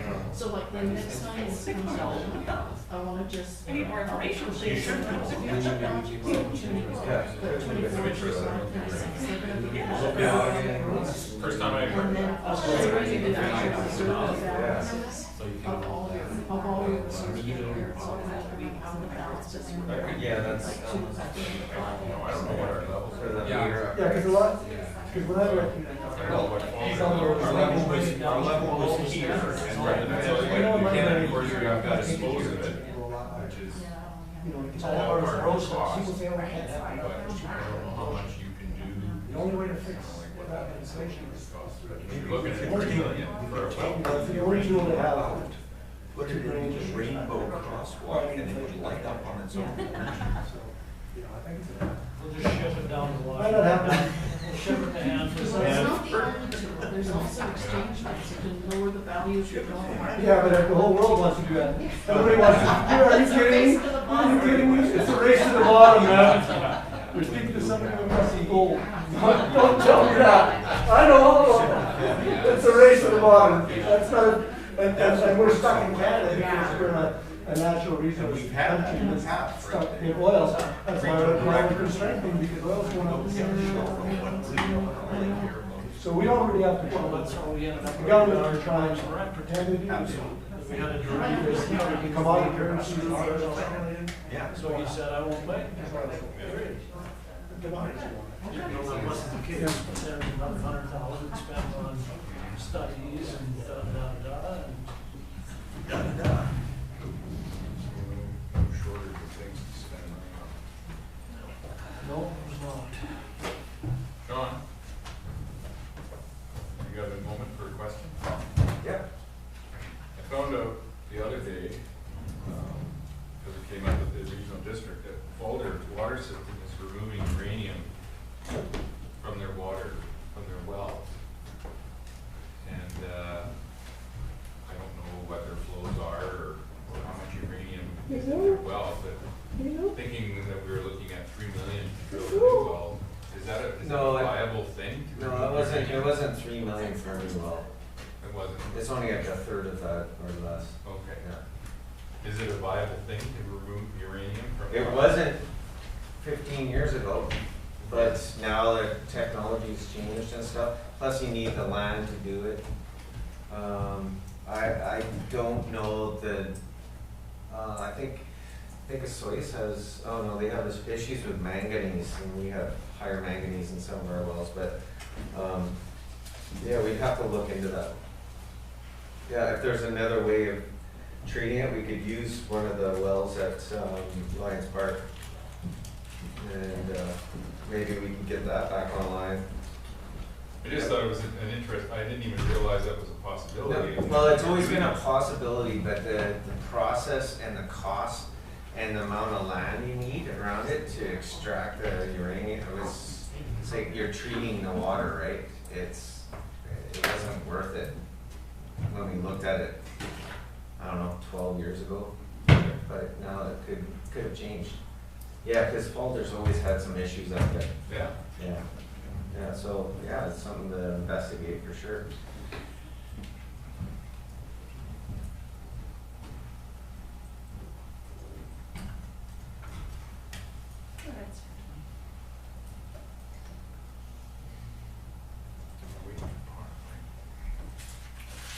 You see all the cars waiting to go across the. Yeah, Yeah. that, actually I saw a different video Oh, of that man, one, but yesterday, yes. we went Saturday to Kelowna, the motorhomes, towing little cars, every second vehicle Yeah. coming towards the border. Yeah. They can't get out of here fast enough. Well, and lined up for it. Yeah, last night. Last I night. heard it was a kilometer long this morning. Midnight. Yeah. Kilometer long this morning, Ryan. Wow. Get the hell out of Dodge. It's kind of crazy to think it's been closed for that long. Yeah, Like, you don't pay attention to it too much, just in everyday life until you see something like that.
Reading this story about this girl who was kidnapped. They're driving down the highway and she used that sign and another motorist saw it, called the police, followed the vehicle, and when the police intercepted it, and she was saved basically. But then TikTok does have a benefit. yeah, TikTok does have that. Only one. That's the one. That's the one, yeah. Keeps my 11-year-old endlessly entertained. Well, there's the second Yeah. peripheral bit.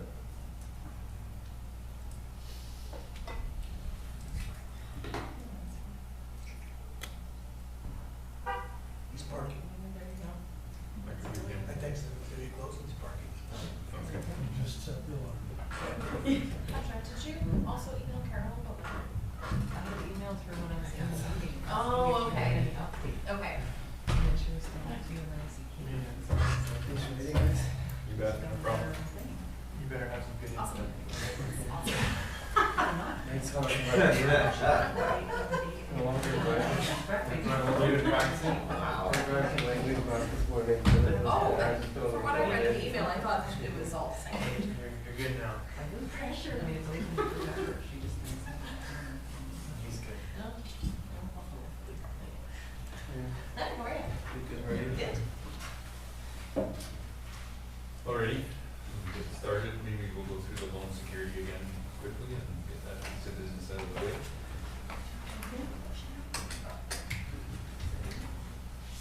So, the Gallagher Lake, project was,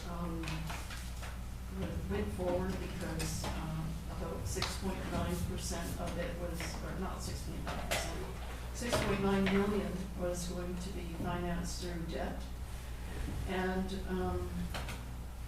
that debt is, what we require to get that debt is to pass a security issuing bylaw that needs to go to the regional district, and it has to be there in time for either the municipal finances authority, either spring or fall issue.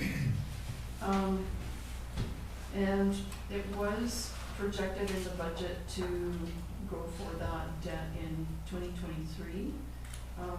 However, with the inflation being the way it is and with interest rates projected to increase in mid-2022, I'm suggesting that we pursue that debt, take on that debt, so that for the spring issue of 2022. So I need a council motion so that we can do that.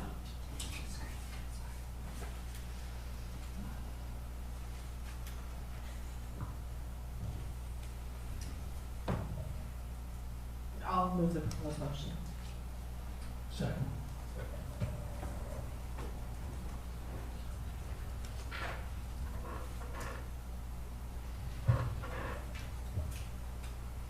Any discussion or questions, Council Michelle or Council Sue? I'm good. Okay, I will call the question then. All in favor? Opposed? Motion carries unanimously. And we'll move on to water cap. Your worship, Yes. I do have one question. Is that is there any more debt to be issued for that, or that covers it all? Covers the entire project? That's it? Well, that's not the entire project, but that's how much debt that we were authorized to borrow for that project. Okay. It's not completed yet? Well, I understand that. Yeah, Yeah. okay.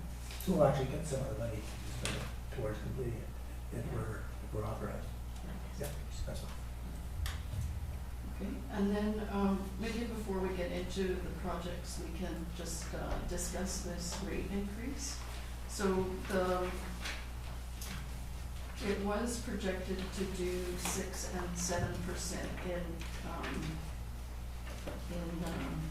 2023 and 2024, but I moved that up to 2022 and 2023. So that we would be looking at an overall increase of 10% in 2022, 9% in 2023, and 2% for the remaining years. Over 5 years, that would be approximately a 25% increase. Councillor McCall said that he would have on seeing these rates be more stabilized. So if we did 5% each of those years, it wouldn't quite amount to the same things because of the cumulative increase on 10% is more than the cumulative increase on 5%. But it would be a way of taking on that additional debt servicing costs that we're gonna have with the 6.9 million. That's why it's so high for those years. But I have to say that the fund is pretty healthy. But I think there's room to play with those rates a little bit. Councilor Michelle? Yeah, just, this is before you come, or Ellen, I'm sorry. But we were already, how many years have we already had increases? Because I thought when we first looked at this, it was gonna be 5 years at a certain amount. We've already been doing that for a number of years. Are you aware of that? Well, I haven't looked at what your increases have been over the last 5 years. Yeah, because I thought we had a special increase like a few years back, and it was supposed to be like for 5 years. And that would, Yeah, it was like, I believe it was an extra 2 points or something that was the 300 feet of the canal restructuring, recreating or whatever, the concrete. You know, the canal, they do a section every year, and that was, we were adding a couple of points to do that. No, we Canal started, maintenance? no, I think we started collecting extra for this fix as well as super. Oh, okay. I remember that. Don't remember that. They were in good I pay. think it was 3%, it was supposed to be about 3% for a few years.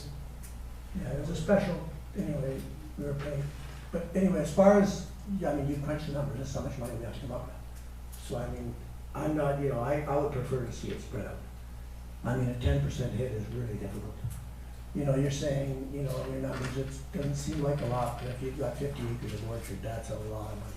Yeah, if you, I did have a comparison, like where, we compared Oliver's rates for user fees with, other, municipalities in the Okanagan. And, it was, I don't know if I can find it here. This one here.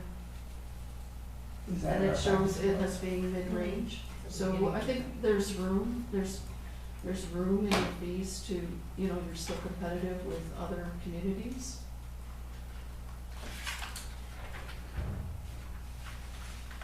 It's on the 10th, about the 10th page in.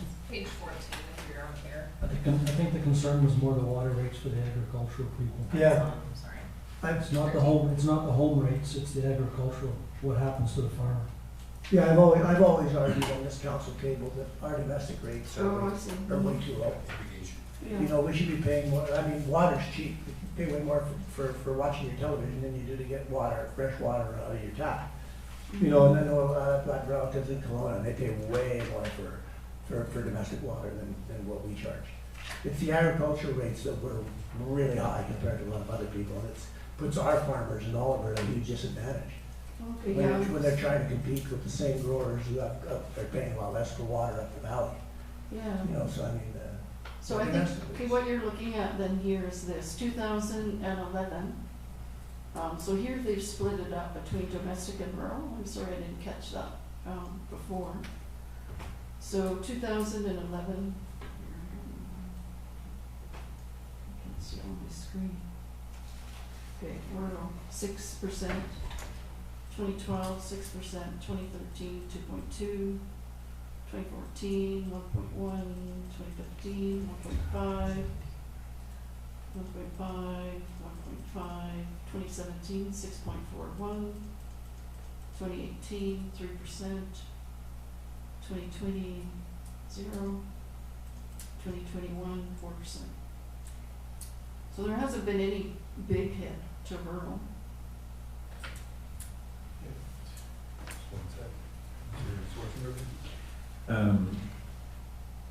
Just throwing an idea out, as Councilor Michelle said, it's a 10 followed by a 9 is a pretty big hit up front. But if you did 6 across the board for the next 5 years, that'd probably get, or 5.5 across the board for the next 5 years. That would probably get you to the same number, would it not, CFO? Well, I'd have to add up the cumulative increases, but I think, you know, just adding a bit on there, that might work. yeah, even the 5, I think once you crunch the math, because you're at year 3, you're also on top of 10, on top of 15, on top of 20 instead of, so if it's, I think it's gonna come very close. Councilor Mattis. Thank you, Your Worship. I think this last chart that's up there is an important piece up there is the 2020 that we give 0. That we do have to make up for some of that somewhere along the line as well. And that might be why we're seeing 10 and 9 is because of the 0 that year. I think that was covered through the funds from COVID, wasn't it? That's why we went zeros. And then we got Yeah, that was that money COVID came in. fund. That was a special deal. Well, I understand Yeah. that the funds were made up, but it doesn't mean that Cumulative thing. Right. it's a cumulative effect. Again, the rates didn't change. Yes, we got money from the government to fill in the blank, but it doesn't mean the rates shouldn't have gone up. They didn't. We got money from another source. But theoretically, the rates should have gone up 3%. They didn't. It got paid out another way. So we need to make up that 3%, but we never got that. In a longer term cumulative effect. We got the cash in the bank as a base to. Exactly, the base didn't go up. Councilor McNeil? I was gonna ask about 0%, so if it was because of COVID funds, I just don't remember that conversation, I It can't was. remember. It Yeah. was. That was when we took our 9% down to 0 and we zeroed out the water as well. Right, but we had had a conversation about adding to this, it's the maintenance fund you're talking about, and we were doing it consistently, so I guess I'm just surprised to see going back even the 3-4 years, there's nothing consistent about what's been happening. Yeah. So, somewhere along the line, we decided to be consistent and wrote that down, and that's not happened.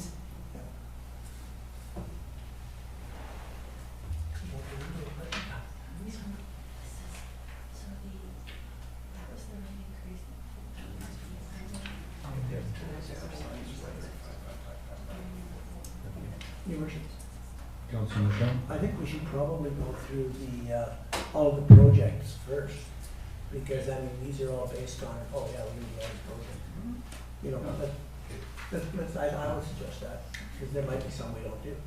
We don't know if council's gonna agree to all that, so let's do that first, and then we'll know where we're up, how much money we need. Well, the clarification there would be, is this increase for capital and operating, or strictly operating?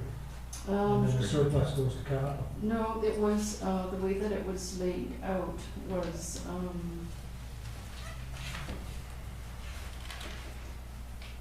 let's, yeah, two for operating, 2 for regular capital, and 6 for future debt.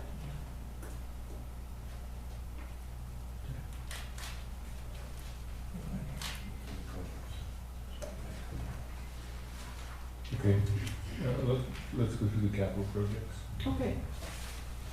Okay, so let's start in general again. That's tied for, general, that's tied to water.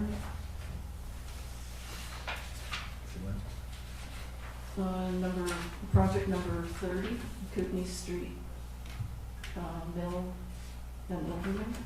And I think on this one, council had suggested that we move that 51,000 to 2023, but we needed to bring it up again to discuss with the water councillors. I think if we go to the capital, the water capital, it all comes up there. Yeah. You don't need to. Oh, yeah, I'm general. sorry, you're right. I can just go down the list, and yeah, that Kootenai Street is one that we will move forward because we decided to in the other budgets. Yeah. It's just part of the design. I can start with the booster station, SCADA 6A, if you guys wish. It was passed for 2021. We were gonna do some upgrades and bring some controls and electrical up out of this confined space pump house. And also for some better communication between the reservoir up at 6A and that station and to Public Works. So it's approximately $60,000 to do that.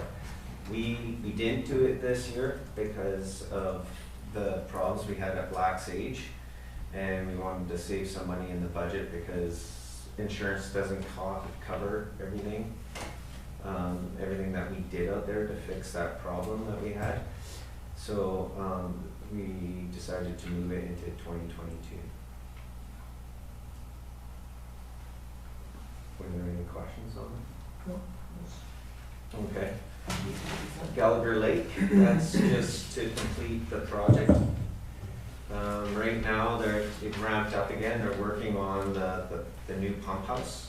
And H&M is going to be starting to do tie-ins on the canal on either end of the project. And then there's restoration works and stuff and ongoing other environmental assessments, archaeology. So that's just a carriover. And yeah. Just had Oh, sorry. just a question to the CFO, if, does all the grant money come in, or how does that work? Yes, it did. Did it? Yeah, came in April. How much did we get? 5 million. Cool. We've signed some big checks over. Beyond one.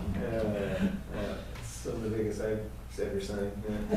Yeah. The next one is a new control panel for Fairview irrigation. It's just another upgrade that we are continuing to do, and council's heard year after year. Some of these pump houses, some need a little more attention than others, and you can't find replacement parts for a lot of these, the old equipment and electrical. We did get a quote for that, so that's pretty close to the quote value. The next one down the list for 2022 is water meter replacements, and I believe finance is just continuing to replace water meters as needed Yes, that's correct. with There's- the new Mach 10s. Yeah. Yeah, it's just ongoing. Okay. Yeah. And this one, we're gonna have some questions or a little bit of discussion about. Explore for our new future pump house well location and testing. So we put that in there just to start being a little more proactive for the future and seeing if we could figure out and find an area, explore, do some drilling and find a good future well location. So if we did have to build one in the future, we've already started the process. Otherwise, if you start, it's probably a 2-year process. Time you gotta remember that, or longer, to get all the permitting. Sometimes you need environmental assessment certificates. You're dealing with ministries. And then time you build the building and get online and do the other civil works to pipe it in. It could be 2 or 3 years from start to finish. So, are there any questions on that? But then, as we had a discussion before, I could definitely look into what Falder's doing with their uranium mitigation, and maybe that is an option. And I can have a further discussion with our consultants and hydrologists. No, I think we should be exploring all options. That's an option that I think could be viable, maybe with new technology. But the other one that I mentioned last time is connecting with OIB and looking about if we could work with OIB and they could find a way to supply all their own water. They might have opportunity for grant applications that we don't have applications for.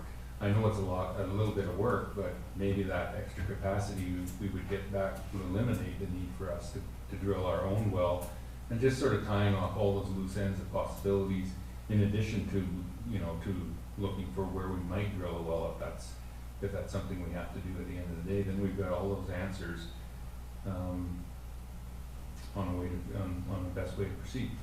CAO? I did ask the chief engineer, Steve Underwood, to contact OIB on that grant project, federal disaster mitigation grant, because if OIB applied, could be funded up to 100%. Mm-hmm. And Steve get back to me, say he speak to the OIB and seems, at least at this stage have no interest. So the next step is, if we want, we can write a formal letter on Town of Oliver, letterhead to them to see if we can get some formal response from them. Yeah, I think it would be worthwhile, like, exploring all those options. There's going to be continued pressure to have more development in the Town of Oliver, and I'm sure OIB is looking at options as well as increasing, development on reserve lands, which is going to need more water from somebody somewhere, and I'm not sure what our capacity. It sounded like the last discussion we had that we really didn't have capacity for much more development in town at this point, so we're kind of getting to a point here where we really need to have some options moving forward. Councillor Mattis? Thank you, Your Worship. Are we supplying water to OIB now? No, Beyond irrigation? No. Domestic water? Yeah. No, we supply irrigation. Okay. No, we do supply domestic water to all the ready mix. We got that. Well, we do have some customers. Yeah, you're right. On Vineyard Road, we have some customers. There's the odd customer here and there, but to the overall ban, to their system, we don't. No. So a small percentage. Yeah, very Okay. small.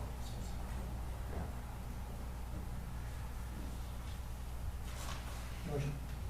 Any further questions? Councillor Benjamin.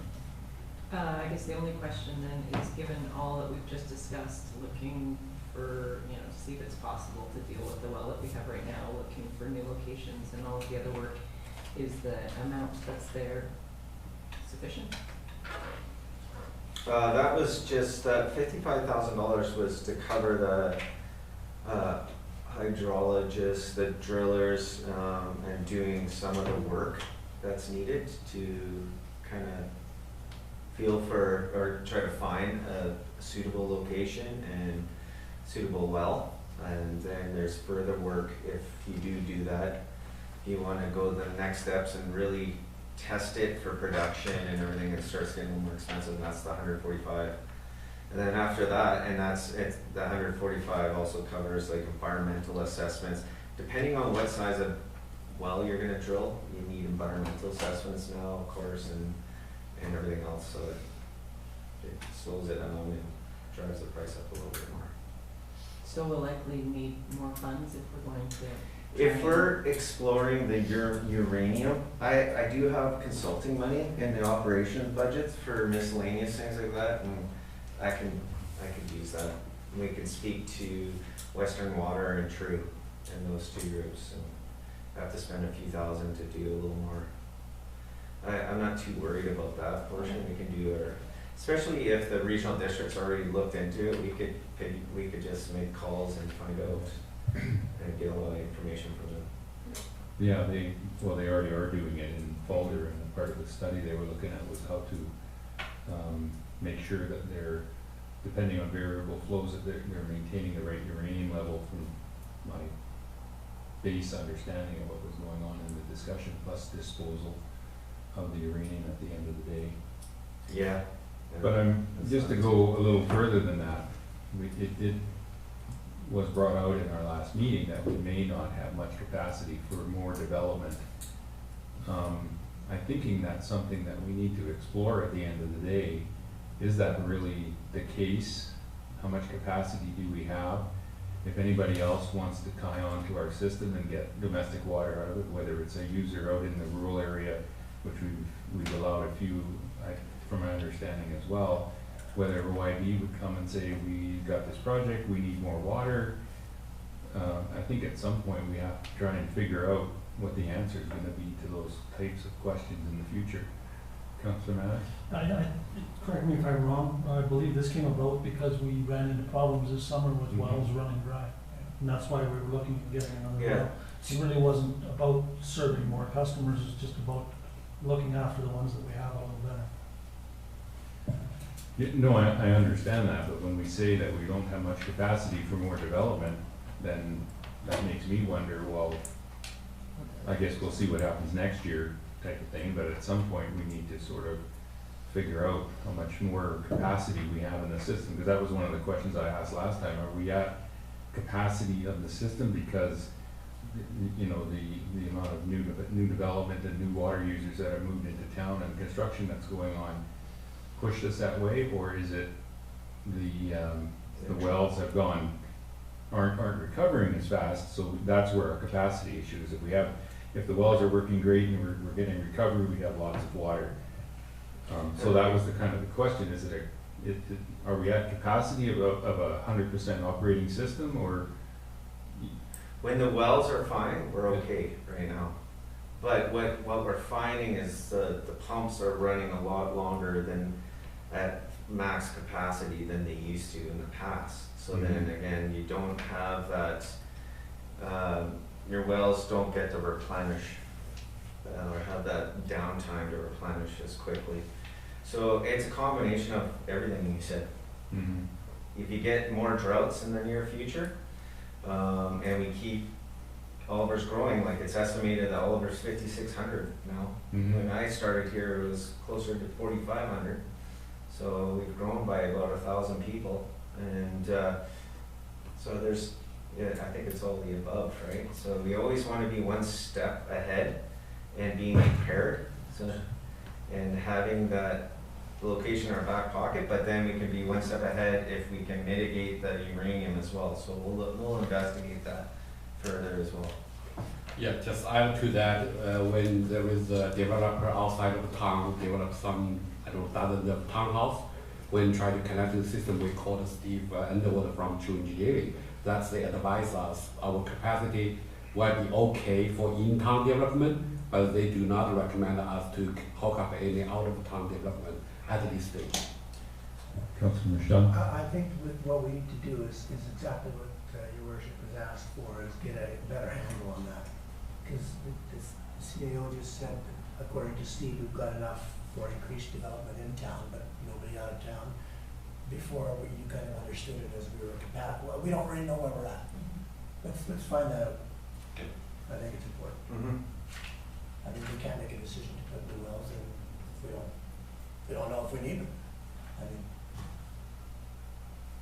No, I think it's good information going forward, and you said you had a little bit of consulting money you may wanna talk. I do have consulting money in the water budget, and yeah, I can see what I can do with that.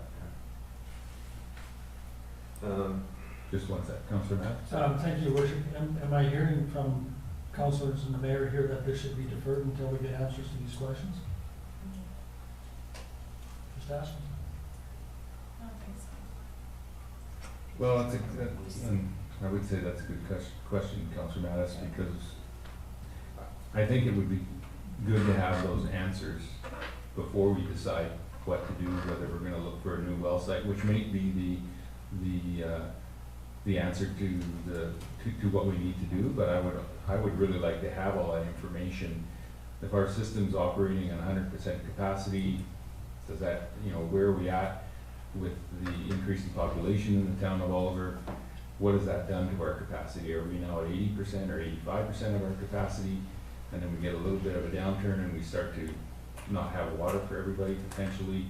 The last thing you want to do is approve a development anywhere and then not being able to deliver the service that everybody wants. So,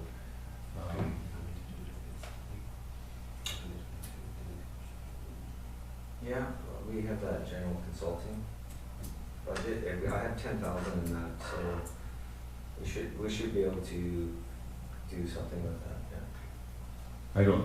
the only thing I would say just before I go to Councillor Grice is we could leave that in there. It's out of reserve. It's not, if we don't spend it, we don't spend it, but we commit to leaving it in there, and if the report that we get back indicates that that's really something that we need to find a different well source, the removal of the uranium could make a huge difference in whether we need a new well or not. So spend it, but spend it sort of as the process unfolds. I'll go with Councillor Grice. Thank you, Your Worship. You basically just said what I was gonna say. I think we need to answer those questions about capacity and whether or not we can revitalize that old well, but I don't think we should remove this from the budget. Okay, so we spend the money to do a study. Move 1 year. Yeah, I would be in favor of leaving it for this year.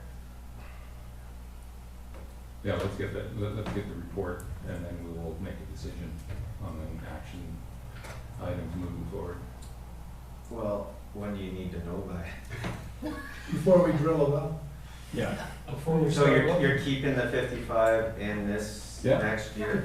Yes. Yeah. Well, we're gonna need to do a report. You're not gonna be doing drilling next year if we're gonna do a report, doing an investment. Well, we could, yeah. Depends how long. We could start it this winter, yeah. Okay, yeah, that'll work. Yeah, I think,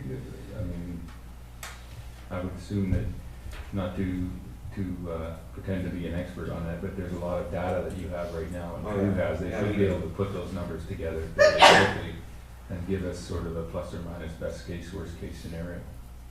Okay. All right. Okay.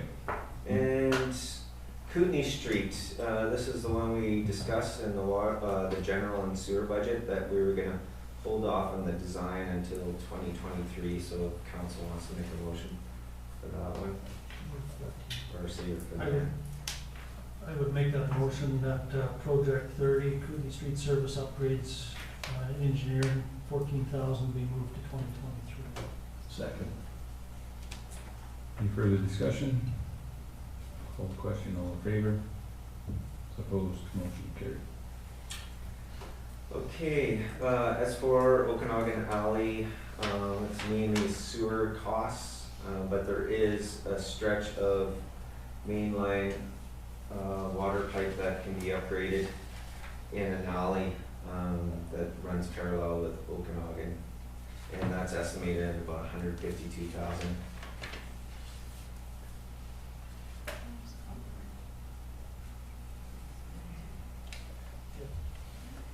And, oh, sorry, yeah, Councillor Michelle and Councillor Sadhu didn't hear about, when I was explaining it, there we have a critical pieces of the pipe that aren't in good shape in our sewer down in the Columbia area, Okanagan, and run to Similkameen. And so we need to start replacing that, and so far council's agreed that we were going to replace it, but this there's an AC pipe that's far too close, older pipe that's too close to the sewer that needs to be torn right out, and we have to redo it in the alley.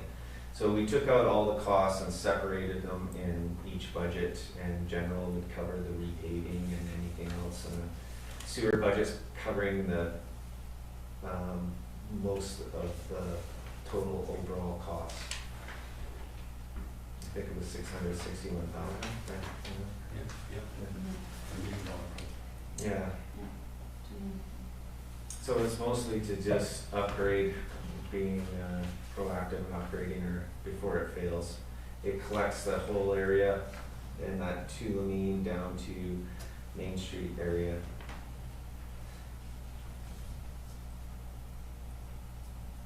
It's consistent with past practices that if we tear up sewer and repave and that we fix the pipe, I don't have a problem.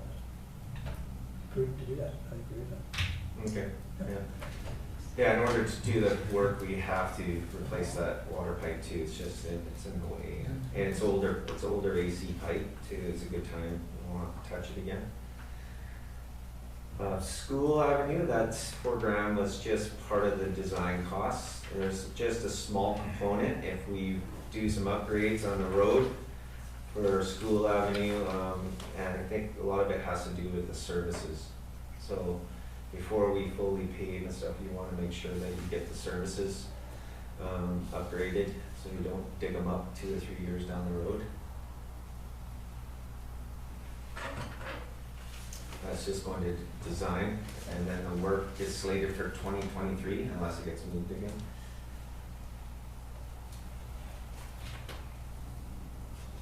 Any questions on that?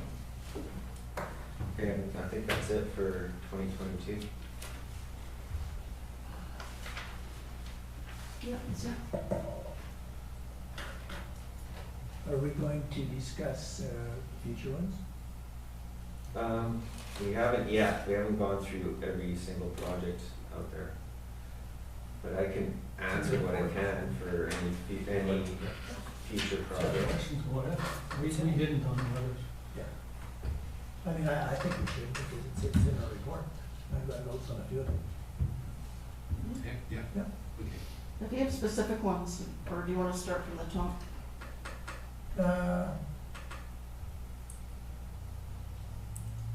I could, okay, one that I have questions on was the Okanagan crossing at Sauna Road. I have some questions on that one.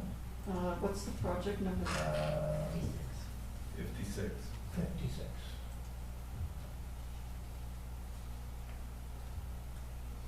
Okay, so that was when we did our 2019 water capital report. It was to look at where our water systems need upgrades. So if you see a W1, W4, any of the W3, those were recommendations from True when they did an overall water capital plan. And the reason why we need that one is because there's a lack of water volume over by the hospital, Castle Rio, and that area. So that's actually insufficient, really. And when it comes to fire flows or anything else, it's lagging. So this would put a water line through our public works yard from Sawmill under the river and then connect up onto at Spillway through Parks and Rec at Spillway.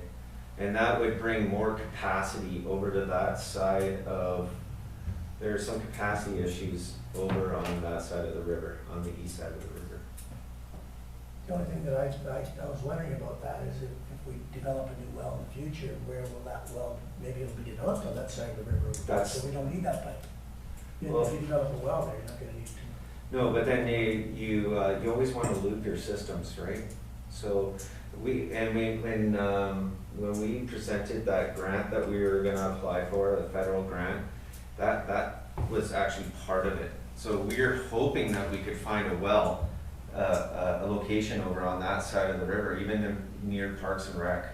But you would still need that piping in order to get the capacity issues dealt with, because the way we run our wells, they're not always running at certain times of the year at the same time.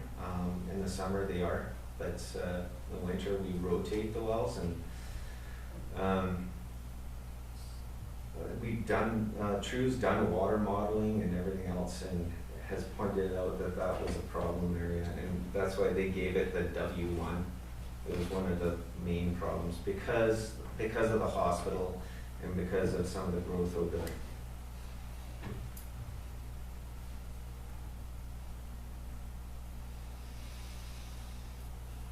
That answers the questions. The next one down is I had a question about is the backup power. We've discussed this over the years. I mean, it was presented to council that we were gonna buy a generator and charge it to water and sewer, and if there was, and use that, or, I mean, keeps coming up. So Well, I really need to be convinced. Because it's come This- before council quite a few times, and council haven't been convinced in the past, so here it is again. You know, and I'm actually, if we needed backup power, I wouldn't be in favor of doing it at a well location. I think it would be smarter to have mobile backup power, you know, then we could use it in multiple locations. Well, we do have a backup generator for the lift stations. Yeah. And because they're lower horsepower. Now, you would need a semi-trailer to pull around what needs, if you're trying to power up a 100 horsepower pump and stuff. The generators are a lot larger. So it needs to be, basically you pick a location that makes sense. We thought Tuckalnuit makes sense because we have 2 useful wells there plus a hypochlorination system that we use. And it's just worst case scenarios, because if you had a long outage, our reservoirs are good for a certain amount of time, but nothing would be replenishing the water. So if you had emergencies or anything, and it was outlined in the 2019 water capital plan as well through True. And I think that, and we did present that whole water and sewer capital plan to council.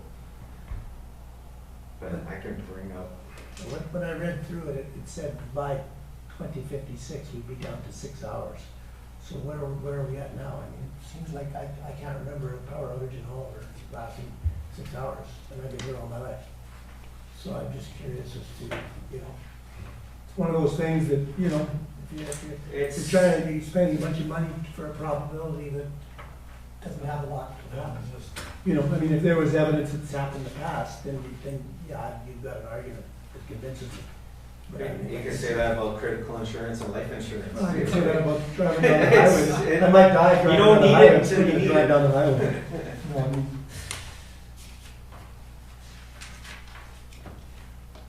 Okay, here we go.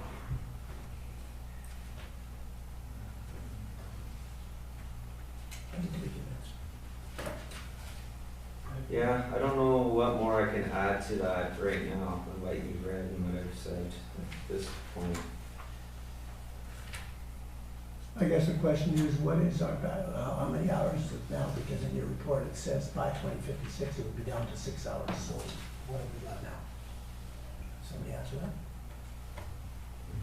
Well, maybe we have till 2024 to answer.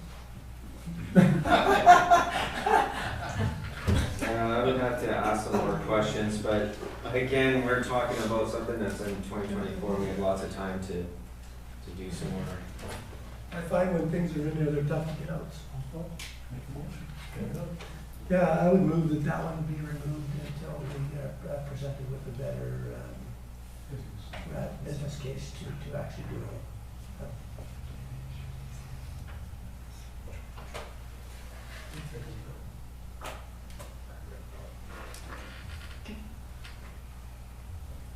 Moved. Second. Any further discussion? Call the question, those in favor? Opposed? Motion carries. Next one I had some notes on, your worship, was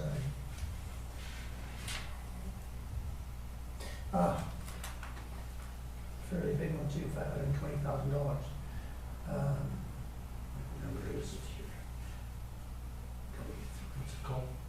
It's the Main Street North Looping. And it's for future development that could happen along the highway to the north there.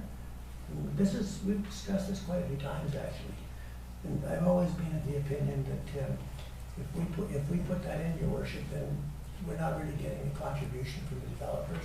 The practice in the town hall has always been if a developer wants to develop, he then pays for the water main to be extended, the sewer main to be extended. If we're putting the water main in, where's the contribution to the developer? I think we should wait for the development to happen. And then if we've done this in the past as a town, if we decide to upgrade the pipe or upsize the pipe, then we pay for that extra upsizing. We've done that in the past. I think that is the way I'd like to see it continue. I think if we put water mains all over the place on a system that's already taking on so much debt, once that development happens there, who knows how long it's going to take to develop to happen. It's in the ALR. We're dealing with provincial legislation that they might not even allow the development there. So why would we want to go and spend $520,000 to put that pipe in the ground? I think that once that development happens or is approaching town, and like I say, they'll pay for the extensions. And if we want it upsized from a 6 to an 8 because it's more convenient or whatever, or not convenient, but it's economically better for the town, then we'll pay for the extra upgrade. There's not as much upside for us. It's mostly due to future growth in that area, and the developer would pay a portion of that overall cost. Yeah, you're correct. So we have it on the radar because we've had lots of discussions previously. It may not even come into fruition 10 years ago, or 10 years from now, or longer. Who knows? Or it could be 4 years. So we've just put it in there and put it out 5 years just to kind of keep it on top of mind, basically. And if we wanted to pull it, I don't have any. Yeah, Your Worship, I would move that we pull it. And the rationale is because when we're doing projections for rate increases, if they're in there, then they're part of that. I mean, that's future projection. That's $555,000 that we have to be able to, if we're borrowing more money or if we're looking at increases. No, that's not included. That uncommitted debt isn't included in that increase. Uncommitted debt isn't No, included? no. Okay. No uncommitted debt. Only the debt that we've committed to for Gallagher, that's in there. Okay. Okay. Anyway, I'd like to move that we remove it. We've always had the practice in this town that if a developer wants the line extended, he pays for the extension. I mean, as soon as we put it in on our own cost, well then, what's his incentive? And you can always say, well, there's latecomer agreements the last 10 years. If I was a developer and I wanted to develop something, I could say $555,000 or $550,000. I'm waiting 1 or 2 more years, I'd wait. I mean, it's just prudent business sense. I'll second the motion. Is that project 64? Yes. Yeah. Yeah. Yeah. We've always had it in the future. Any further discussion? Call the question, all in favor? Opposed? Motion is carried. That's the end of my notes. I got one question, since we have time. Just about the 7D drainage. Did we ever go in there and check out what needed to be done? And I know we talked about this at council a few months ago, and I'm not sure where we're at today with that. We're actually in the process of, I think they called it a referendum or something like that. They get back to us. Diane had update on Lloyd. Yes, through your worship. I've been in conversation with Young Anderson, and we've sent letters to all of the property owners that are on the 7D drainage system. They are to advise me if they want the system to cease. I've heard from not quite a majority of the property owners that they want the system to end. So currently, Young Anderson is working on a bylaw that I would bring to possibly the next meeting on discontinuing the service. Councillor Michelle? Would that be a majority of, a simple majority of them wanting out that we could then get out of it, or do you know? They just said it was just a majority, but we're not hearing from all of the residents, so our solicitor feels that the community charter will allow us to end the service. So that's the report I'll be bringing to council. That would be a load off our back. That'd be awesome. And just so council knows, there, well, we haven't checked lately, but the pump hasn't run there since early July. It's been dry, just because of the year we had, I think. If they have a wet year, it could be different. Councillor Schwartzberg? So I'm assuming that means we could dispense with projects 65 and 66 if we're going to shut that down.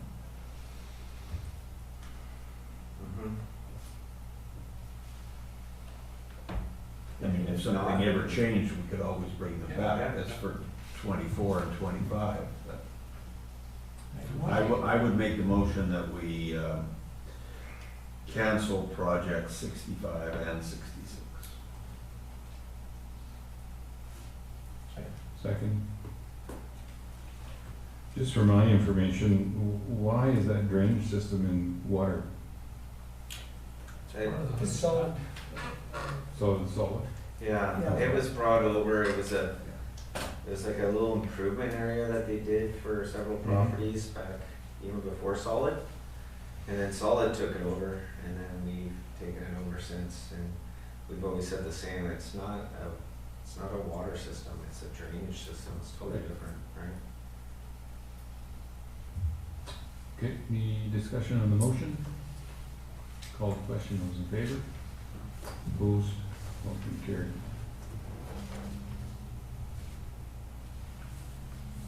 Oh, you saved over $1 million? Yeah.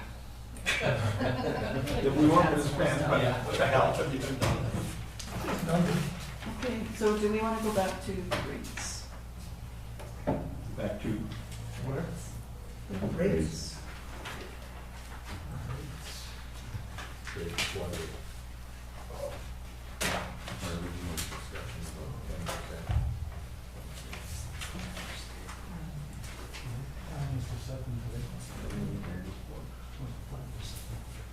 No, this is just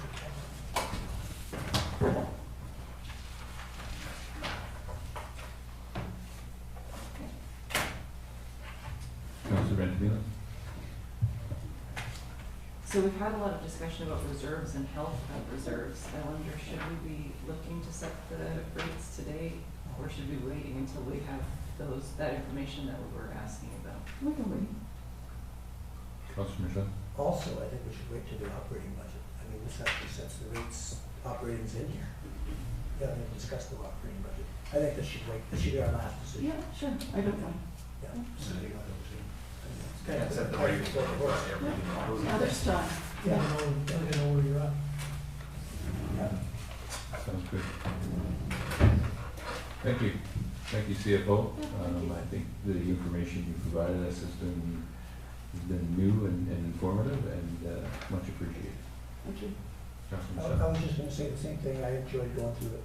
It was actually quite easy to follow, and Thank you. I enjoyed the way you've itemized things and prioritized them. I think that's new to us, and I really enjoyed it.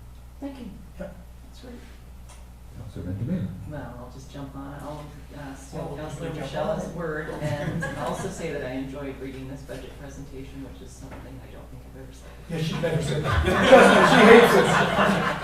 She hates it. Just to jump on the bandwagon, Councillor Ventimille and I were texting each other last night about how impressive this package was. Oh, thank you very much. Okay, You wanna be left out here? I liked it too. Did you enjoy it? Yeah. Did you enjoy it? Enjoyed it. I hope you say that after the operating budget. Yeah, that might take a little longer. Usually does. I guess your worship, the only question on sort of a flippant comment about operating budgets, but some of these I saw in here, it's almost, to me, they're almost operating. You know, some of this SCADA stuff and some of that, you know what I mean? You know, some of the, we're putting it into capital, so we depreciate it. But it's almost, yeah, we depreciate it, but is that why it's in there? Because depreciating is capital? Depreciable. Okay. But, yeah, I think It it adds also has to value, do with it's that. new, it's, if it's TCA over a threshold. certain threshold, right? It's making To me, it's just improvements. like- To me, it's operating. Yeah, usually it's either over $10,000 or they deliver the benefit over a year. You know, we don't have a tangible capital asset policy, which we should have, which would lay out how much, like when we capitalize and by category, because obviously if you're doing roads, you're not gonna say capitalize at 10,000, right? You would choose like, you know, some, a number much higher than that.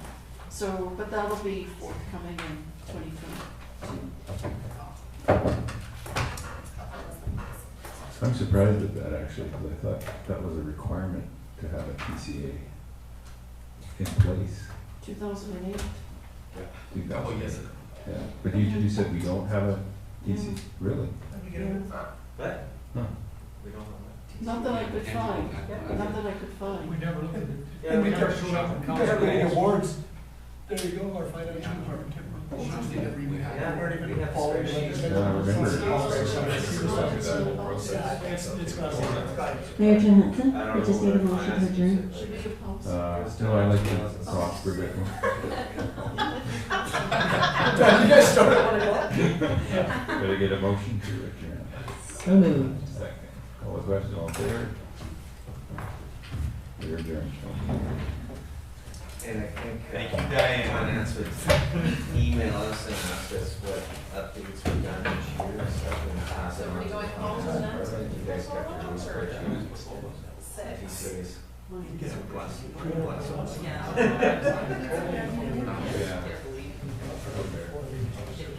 Oh, you can't go home? I have to make